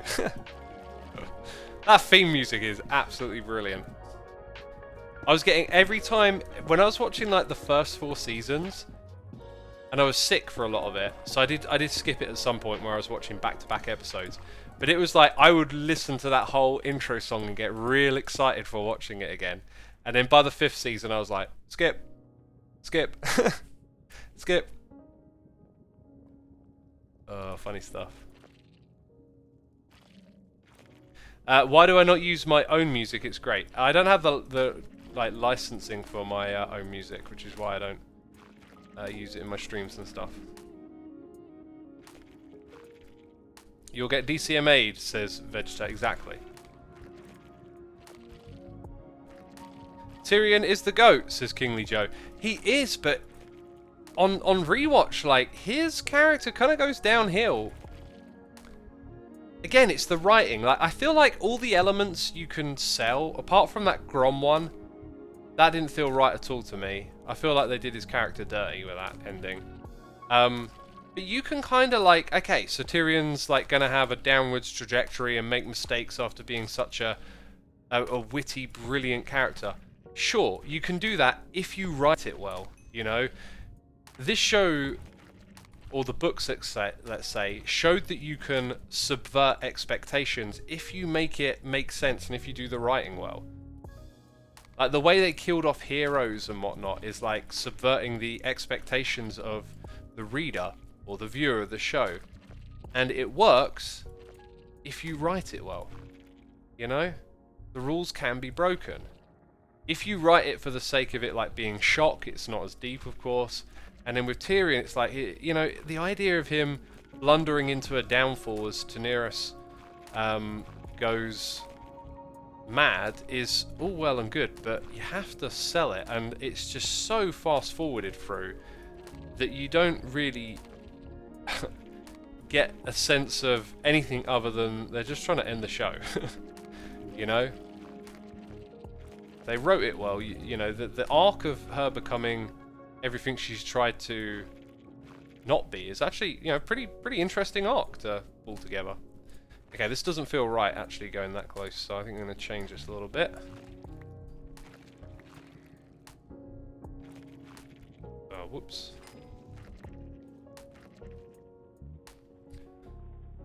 Can we talk about who becomes king? I actually rolled my eyes so hard when Tyrion suggested Bran. Yeah, all of that scene is really just pants because, like, you've set up these ideas, again, not properly told. Like, Greyjoy's motives and such, they kind of make sense only if properly established, and it's all rushed. And then, you know, you understand his motives for holding Tyrion and Jon Snow, but then he sort of flips on that again and just lets Tyrion speak. It makes no sense that he would sort of let Tyrion speak at that end scene. As for Bran the Broken becoming the king, it's like, if you tell the story well, it'll make sense, but it doesn't, because this character hasn't interacted with hardly any of the other characters that vote to make him king, and they've spent very little time showing you his powers or showing them to other people. They've also spent time selling him as someone who's not interested in power, only to be like, oh, all this time, of course I am. And it's like, you know, again, it's not the end result. It's like, it's the lack of storytelling for it. It's the lack of like properly building it up and making it make sense. Because that show had like, you know, 12, 13, 14 seasons to get to the conclusion that they came to in 7. You know, like, it could have really taken its time with it, built it up properly, and made it awesome. Is the new series worth watching? I've been told it is, so I'm going to give it a try.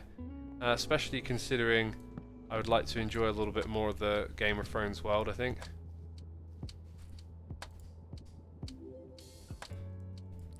Can we also talk about the Night King dying instantly? They hyped up for many seasons and just killed him off so easy. On second watching of that episode, like, I remember feeling odd about it the first time I watched it, but on rewatching it, okay, like, the whole way the fight goes down just doesn't make sense. The tactics that are used are really odd. Just the way everything in that show had been really well handled. You know, like, we always watch a movie and it's like, okay, you've got a dragon, and like, sometimes for some reason the dragon is weak, and then other times it's super strong. You know, like, one of the dragon gets shot by those giant arrows at one point in the show and presents the weakness of the dragon. And then at the end of the show, it's like, oh, one dragon takes on boats full of them? You've upped the amount of these arrows that kill dragons by 100, and yet it just breezes over them.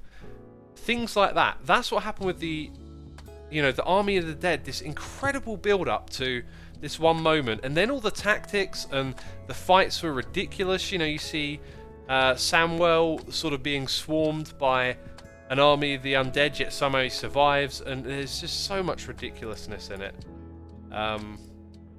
Like I said, when you watch it again, you realise the show got worse way sooner than you initially thought it did.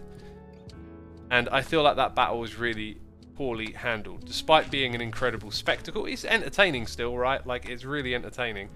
But overall, when you think back on what it's telling you, it's like, not good. Yeah. I feel like I might sound like really emotional about this.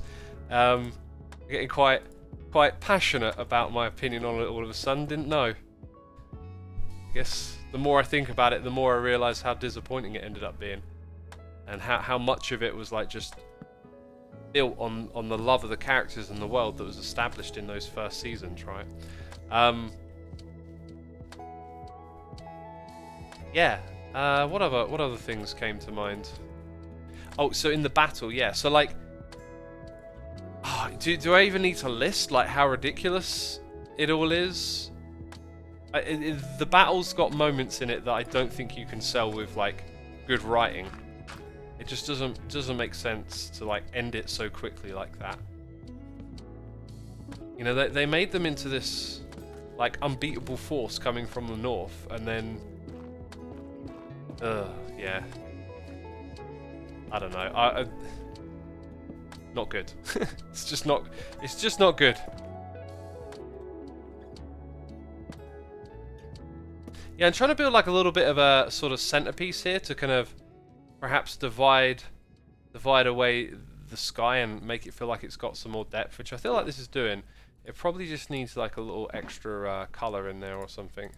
I also need to go get more Skulk again. Dang, we tore through that stuff, right? I could add in maybe some of this stuff here and there. Alex Pro Headbang is here for 6 months, saying it's incredible how the level of building has evolved in Hermitcraft throughout the years. Not just Hermitcraft, really. The community, the Minecraft world as a whole has, you know, gotten better and better with time. Can we talk about how Jamie went back into Cersei in the end and literally undid all of his character development and ruined him in the end? So Silver Apples. Yeah, sure. That's another really bad one. That's, again, I think that's one that's maybe really hard to sell. Like, unless that's like, well, maybe not, because here's the thing, like, if you write it well, you can sell it, is kind of like my thinking on this stuff. So like, you have to make it like gratifying and make sense, and they haven't put in the time to develop that arc. So I think the way you would do it with someone like Jamie is that, you know, he's kind of like a bit of a morally ambiguous character, probably more focused on himself than the suffering of others, and you know, and he comes to see his ways as bad and starts to develop some decency and want to explore that more. And then in the show, it just gets evaporated, right? Like, all of that, bye-bye, like, it's gone.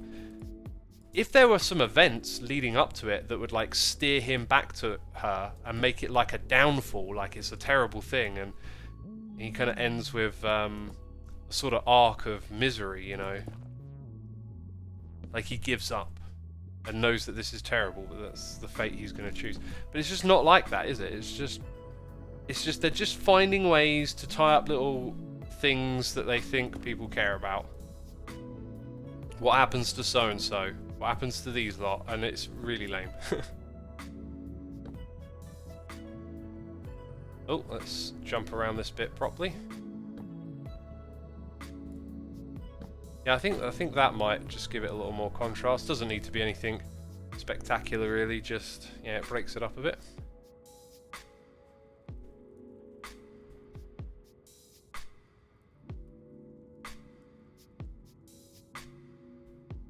I mean, him going back could have made sense, but it's obvious they didn't plan it out, which is why it makes no sense. Yeah, again, it's about the writing, right? It's always about the writing. You have to write it, you have to sell it to the audience, you have to make it meaningful through the arcs that the characters undertake. Which they did not do. Didn't I say I was going to use like a button? There's some details here and there. There you go, there's a little button. We'll find some more details to throw in. Now we just need to get that ceiling kind of done. Just wondering if we can take a hint from Cubfan for a second. Like, if we just go down to the end here. Okay, and I detach. Just have a quick look. He went for a pretty flat approach. Interesting. Interesting. Right, we should probably... I could waffle for so long about Game of Thrones, and I imagine some of you are like, oh god, stop going on about it. So, let's get some, like, last thoughts and opinions and try and, like, land it on a point.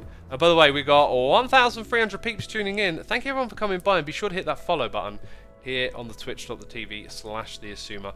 I will be streaming something special on Friday, by the way. So, you know, stick around, see what that's about. Saya says, since I discussed it with my friends recently, what should be taught at school that is currently not? Or what should be taught, maybe? That is a good question. I got an answer for you. You've given me a whole new topic to talk about. It's something that I realised that I'm really passionate about recently. And, you know, you never know where life's going to take you, what you're going to do after one thing. But I can't help but feel this would be a line of communication I'd be really interested in. What did you think the overall theme... Okay, this is a great question to wrap it up on. What did you think the overall theme of GOT was? The elite will do anything to remain elite, power corrupts? No, I don't think it was either of those things. I think the show really just sort of leans into kind of moral ambiguity and harsh realities. I don't feel any kind of sense of there being like a big broad message behind it. I just feel like the way it presented its characters and built the world was like it was a fantasy world, but it didn't fall into the fantasy tropes. It gave you something more kind of real and raw feeling. That's what I vibed with that show anyway. So You know, we can all make our own takeaways and insights, and I think only the author could probably tell you what the intention was. I did not get a sense of there being a message like that at all with it. Like, there is political maneuvering and whatnot, but it's not trying to give you a moral message or anything. Stay hydrated, folks. Stay hydrated. Drink that water. Yep, there is no divine wrong or right, just people struggling for power and survival. Yeah, that might that might be the message when you frame it like that. Like, that might be the point, that there isn't anything. It's just this is the nature of reality, and it's harsh. And maybe that works because other fantasy shows don't do that, and then this one comes along and really kind of like subverts your expectation at that level. Anyway, I'm really glad I rewatched it, and I'm still enjoying it vicariously through, you know, your kind of infotainment space now, watching the deep dives, learning about the books, all that kind of stuff. It was a good experience. And I think it's just reinforced that feeling of like, what a spoiled, wasted opportunity. Like, this really could have been... This could have... You know, had that show been properly written for like 12 seasons, it would have been like the absolute GOAT. You know? You'd be waiting decades for something to come along and figure out how to be better than that show. So we've got this amazing question about what would you like to... like, what should be taught at school is currently not. I believe security. I believe, like, the more I learn about how the internet works, how to be secure online, what happens with our data, the more I realize just how much this stuff isn't in the consciousness of average people at all. And I feel like it's one of these things that like silently hits people. Like, its victims are kind of like spread out and it's not obvious. And so cybersecurity I've become really interested in as of late, learning so much stuff about it, and I kind of, you know, when I hear and learn about this stuff, I kind of want to pass on the knowledge, you know. I want to be like, hey, I've got an audience and people should know about this, but it's kind of hard to do with my limited time to properly communicate that kind of information. But yeah, what goes on the internet and the technology that's out there, especially with artificial intelligence coming along, like there is some startling stuff happening in the world of technology and tech that's going to really transform the world as we know it, like in a big way, I believe. Everyone's online, everyone's connected, and there is a lot of stuff that you don't know about with data and security online. And yeah, I feel like people need to be taught about it, they need to be vigilant. We need to have like data hygiene lessons and learn how to properly manage our data and understand our security, and like, you know, things like managing passwords. It's a huge deal. Like, I can think of so many examples, but here's one that just popped into my mind. Like, while I'm saying all of this, it's like, oh yeah, that thing, this thing, that thing, what should I talk about? But here's an interesting one. There is a lot of like encrypted data that's just being soaked up right now, like soaked up and stored for the future, because people are suspecting that current encryption algorithms may be broken by quantum computing. And if this happens, like, okay, we'll adapt, we'll find new ways to encrypt, and what you need to know about encryption is that it is the backbone of making things work in a safe and secure, well, somewhat secure way on the internet. If encryption gets broken, I mean, there could be a lot of chaos, right? But people are hoarding encrypted data. It's like, if we can break this one day, this will have value in the future. And you, like, the way the internet works, some of us are like massively unaware. In fact, probably even the experts are unaware to some extent. Like, you leave data wherever you go online, whatever you do, and you don't know how valuable it is or how it can be potentially leveraged against you, or used in abstract ways to give power to other people. Data is so valuable, and it's being scooped up. I think most people get the message, is, you know, data collection going on, but do we understand like what the implementation implications? Do we understand what the implications of all this like data collecting are? Like, we probably won't for some time unless you become a victim of it, and you know, like your bank details are leaked, stolen, or traded on the dark web or something. You know, and your bank account gets emptied out. Those are some of the more obvious consequences of this stuff. But then there's more abstract of like, what can people do with large data sets that tell you information and insights about human behavior? How can that be leveraged for someone else's gain? And do you agree with them being able to do that? So it's like a big thing that's just constantly happening and evolving, and like it's just not part of the conversation. There's so much illiteracy around it, and I really feel like that should change. Are we talking about ChatGPT? Not specifically. I'm talking about like internet, like your security online.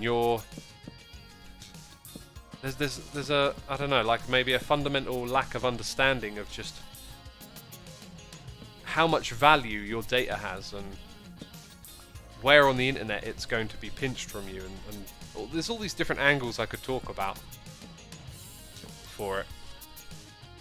Chinese government and TikTok cough, says Willatronics. As we discussed the other day about that, it's not like just the Chinese government. It's like, this is what all data companies are doing. They're harvesting massive sets of data because there's immense value in it that the average person doesn't realize they are giving over.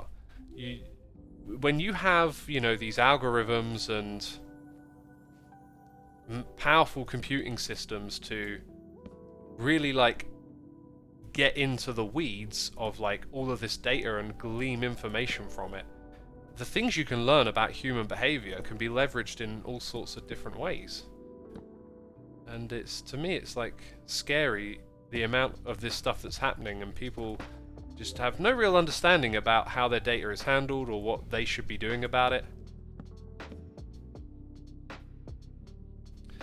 Right, up here it gets a little bit tricky, I think. Or maybe not, because it's just like that, right? Not the cleanest looking thing, but I can roll with that. If the app is free, you're the product, says Bull Duct. Yeah, and if you pay for the app, they're probably collecting data too, right? I think just in general, consider yourself a product in this day and age might be a smart way of looking at it. X, what's your opinion on NASA's mission to get water on Europa, Jupiter's moon? I don't know anything about that. It feels like something I would be interested in. I'm sure they have decent reasons to do that, and I'd be interested in learning the whats and the whys of it. See, that's kind of like, okay, kind of works, but I mean, wow, did we do it? Did we build something that looks really... Oh, we got to do that. I feel like we did it. We built something that looks super cool over here.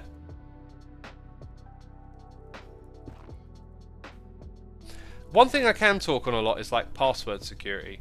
There's a lot of people using, you know, very basic passwords, sharing them, and these are really bad practices, peeps. Like, you need to get a password manager. You need to have basically passwords that you don't know, as strange as that sounds. But the problem with security is that humans are always like the flaw. They're like the final bit that goes wrong, if you like. Like, humans are usually the vulnerability in the end. And so we need to like get away from our vulnerabilities by using tools that keep us more secure. And a password manager, you know, some people argue that it, you know, you're putting all your eggs in one basket, but the problem is that getting your hands on an egg can be quite destructive. So if your eggs are spread out everywhere, you have more surface area to attack. The idea is that having a password manager brings it sort of down to one password that you can make really strong. You can manage its security in the best way possible, right? If you were to do that with every single thing you interact with, it's just too much to remember. So, you know, you have a very long, complicated password. You teach yourself it over and over again so you don't forget it. Maybe if you want to, you know, you write it down on a piece of paper somewhere. If you are uncomfortable with this stuff and you think, oh, that's a good idea, you should also remember, like, write it in a way where you have a decipher for it, like you know that actually the first 3 characters are the last 3 characters, and you swapped uppercase and lowercase. Something like that means if someone else gets their hands on it, they have more work to do. If they think, oh look, I found the password, then they try cracking it and it's like, oh, I can't figure it out. These are things people should really know about, like to keep yourself safe online, because I listen to podcasts that like cover security news, and it is amazing the amount of bad things happening with security on a regular basis. Things being stolen and, oh god, it's almost terrifying. Data leaks and whatnot. Right, let's go. I'm gonna sit for the next bit of the stream. Whew.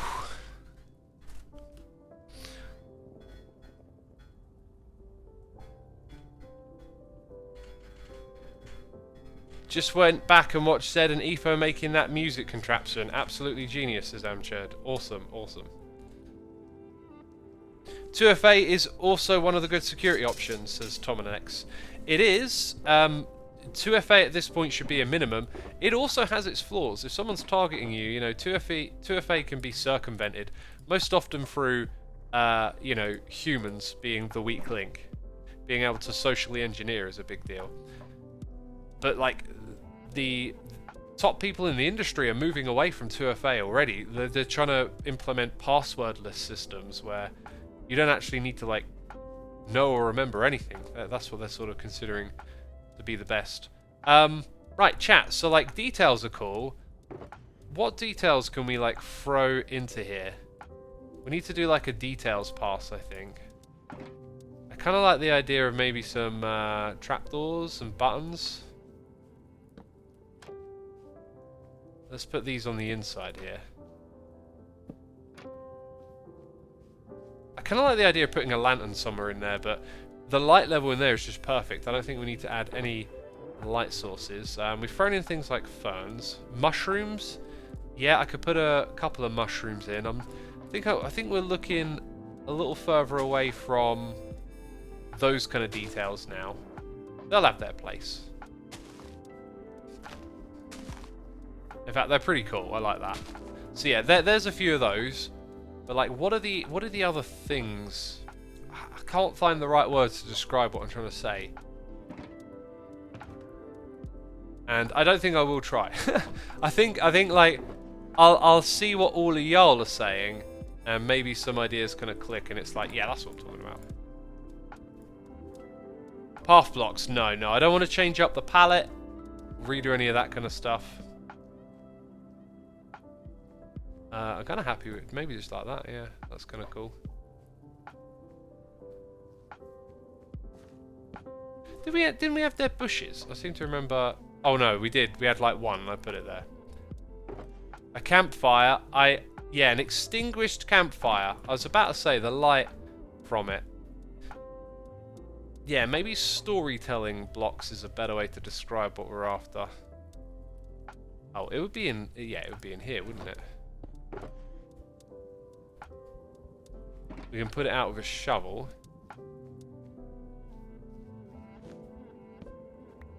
Ah, look at what's below it. You get close to it, you can see the stone. I think it'll be okay though, that'll be fine. Glowberries, yeah, they might be good in there. I don't know. I feel like I'm looking for something that is a bit more like that. Less okay, so I'm not looking for like vines, organics. I don't think I want to put anything on the ceiling. I just feel like there could be some blocks that go in there and add something a little extra that isn't part of what we've already built, if that makes sense. Like, I could leave a lectern somewhere. Or, I think a bookshelf on its own would look like a couple of barrels, maybe, you know, storage lying around, that kind of thing. That's what I think I'm getting at. And a crafting bench next to it in the ground. You know, we don't need to craft anything, but like, maybe it tells a little bit of a story.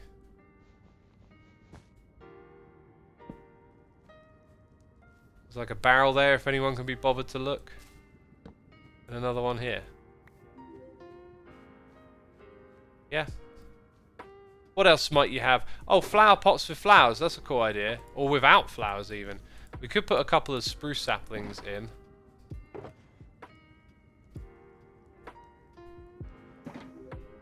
A supply shop. We forgot to bring the wolfie in, didn't we?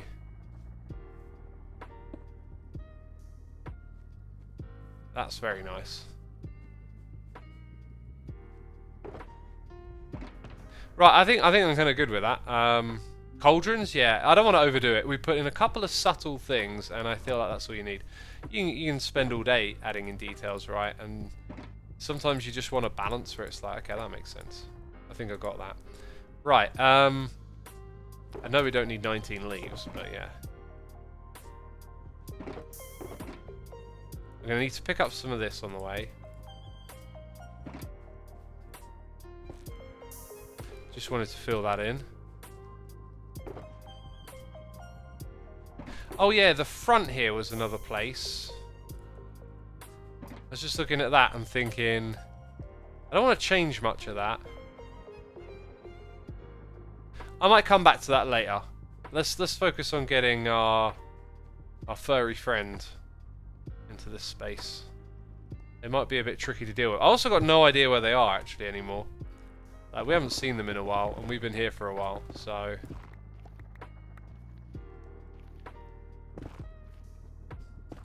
Wait, what am I doing? It's up there.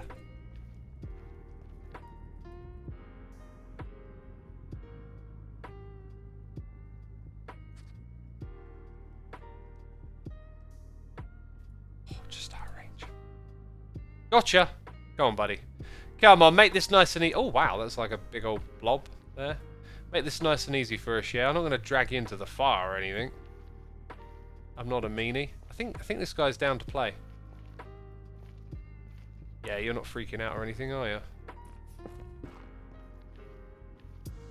Oof, okay, slightly worried now. Yeah. Woo! I might need a fence post to keep you in the area. In fact, I will. So there's another detail. Like a fence post with a leashed fox. And the fire can't hurt you, my friend. Lovely! A little fox in here as well. That's pretty good. I feel like we killed it today. Like, this has just been a superb little project. Got the thumbnail going. Pretty sweet. We've been raided. Deeb B Geek, thank you so much for the raid. Welcome to the stream. Please do tell me what you got up to today. If you're from the Minecraft community or not, welcome all the raiders. I need to hydrate. I need to drink some water right here. We just finished our project for the stream, which was to make a tunnel to a new project area, and it's been pretty gorgeous. Got a little foxy in here as well. Did some amazing stuff with the skulk, which when you look back at it from this way, it kind of needs a bit more explaining. I'll probably touch up some of these details. Yeah, I'll definitely touch them up when I next get on here to kind of revise this whole project. Time to tidy up though. Burnwolf D started playing Minecraft last month blind. Dang, that's fascinating. That's fascinating. I am a, I don't know, what, 12-year veteran at this point? I've been playing this game for a long, long time. In fact, it's pretty much all I play. Yeah. So yeah, one of the things that's fascinating about someone playing for the first time, not knowing, you just want to see their reaction to everything. You want to know what they think about it and stuff. And especially the Warden. I think the Warden is like one of the coolest things to discover if you don't know about what that is. Like, that's going to be so much fun. That's the block I'm looking for. My server is restarting in a couple of weeks. What would you do to speedrun your way through the beginning stages of a server? I'm thinking I'll kidnap some villagers, make a temporary base, and yada yada yada. I would write it down as a plan and then look across the wiki and like look for things you might not have considered essentially. So like get your knowledge down on the paper, figure out the plan of action, and then start to assess it and evaluate it, and you can probably put together like some pretty good power plays, you know, with certain farm combinations. Do this thing before that because you'll be able to build this farm that helps you with that thing, you know, and then you can get to the end game, which is where I like to play. So for me, the fun of the game kind of starts when you tend to wrap up building all of your various farms and you get to do the top level stuff. How are we doing over here? We've got a couple more of those coming in. I'm teaching my nephew at the moment, and it's great to see his excitement, says Little Spagball. That's awesome. Good to hear it. Right, so down here in the storage system, we've got things to drop off, right? But you know me, I like to do some of it manually just so the machine isn't constantly working. Like, when I leave it on for a long amount of time, I have to leave the area loaded, so I get a little bit paranoid about like something going wrong. So we help it out by doing some of this stuff, right? Putting the things in the places. Sculpt can go over here. And then the rest of it I tend to just dump into these. Wow. Right, so with me being done unexpectedly early and having more time on my hands, I want to look at my Hermitcraft notes and just remind myself of other things that I was considering doing. A lot of these are quite big projects though.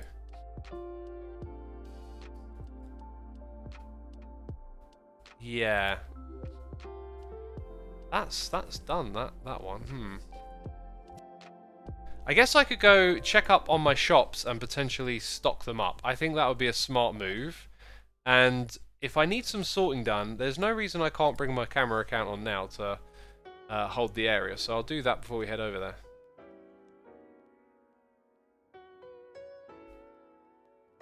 How long do y'all anticipate Season 9 going on, says GritDoc? At least 2025.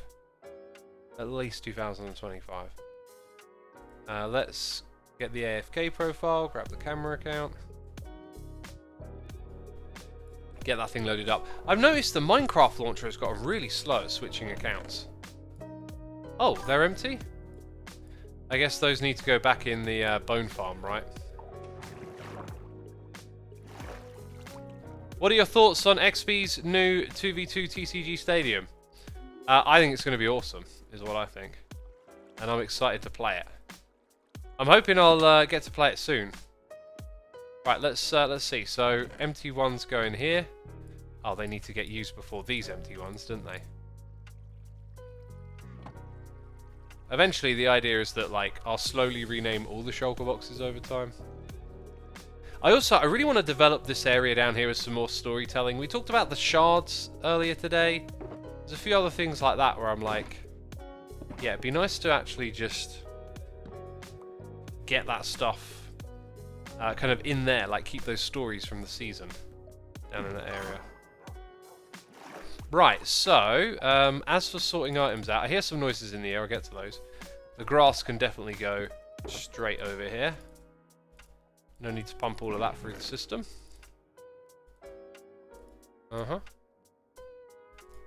Right, and what am I doing? I need my noises on the air over here, and I need to log in with my camera account at some point.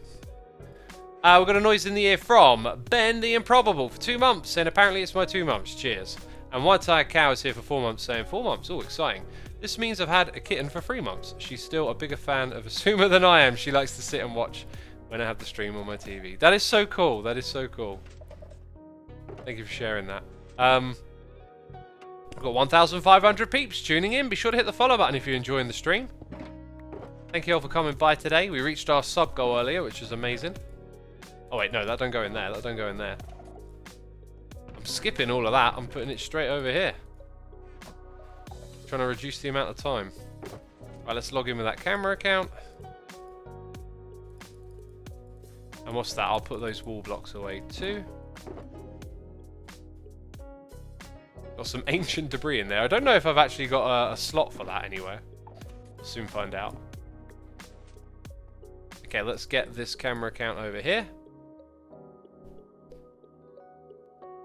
Right, brilliant. It's in the base. So now my base is loaded. I can leave the area, and I can leave the Storage system running.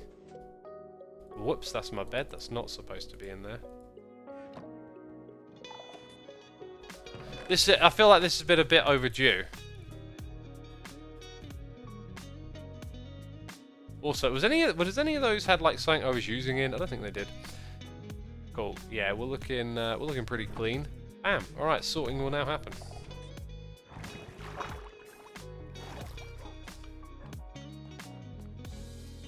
I love your item sorter, X. The blocks at the bottom are so helpful. They are. You know, you get a good visual indication of what's going on. Do you think Mojang should add some sort of chunk loading mechanism? I feel like if there's something that you can do in the game from a technical perspective, it's worth considering supporting it more directly. I think two big things that could fall into that category. One would be chunk loaders and one would be TNT duping. I think they should address TNT duping and bring in some sort of compromise for that, like maybe like a portable TNT block that you feed gunpowder or something. I don't know how it would work, but like maybe it doesn't have to be as powerful as it currently is, but you can make a compromise and a balance there. Oh yeah, we should totally sort out our render distance again. Yeah, and chunk loading, again, it's something that you can do. I can't believe no one's taken my offer on that. That's mad to me. That's madness.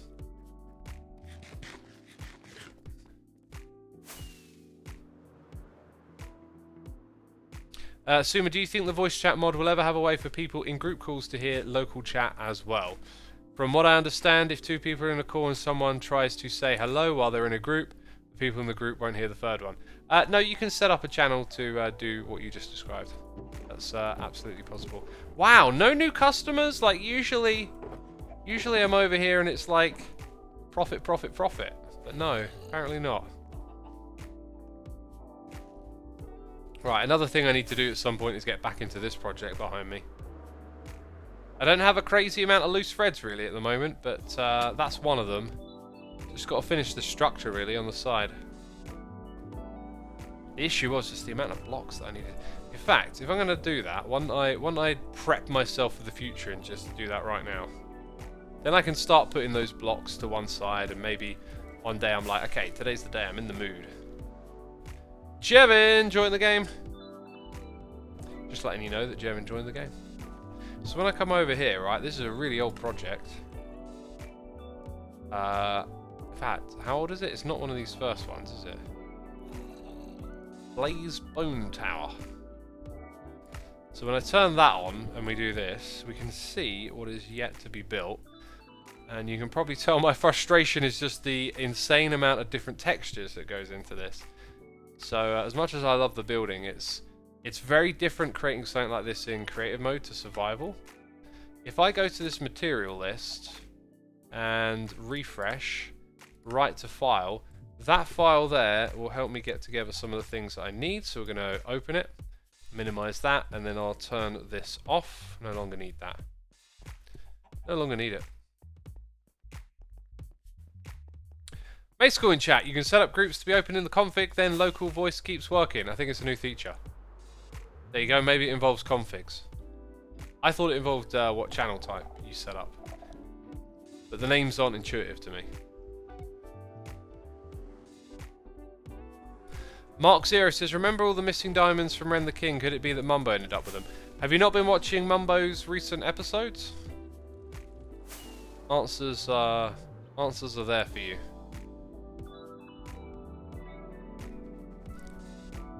I do enjoy this jam. I love Malcolm's music. Mr. Music Man with the tunes, the beats.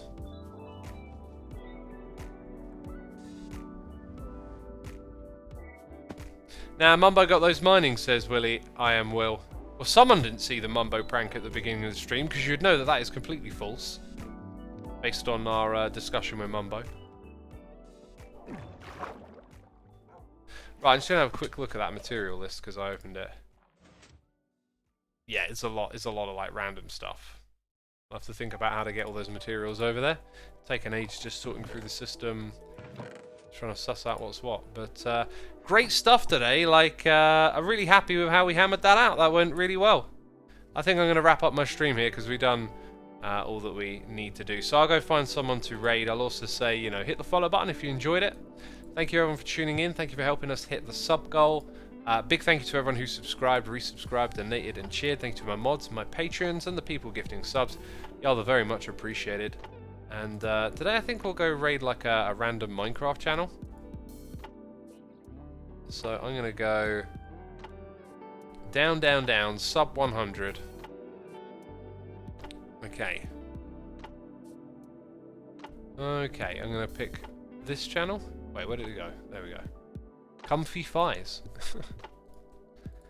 Right, hope you enjoy what you find, just sending you to a random channel, supporting someone in the Minecraft community. That is it from me. Take care, everyone. Have a good time.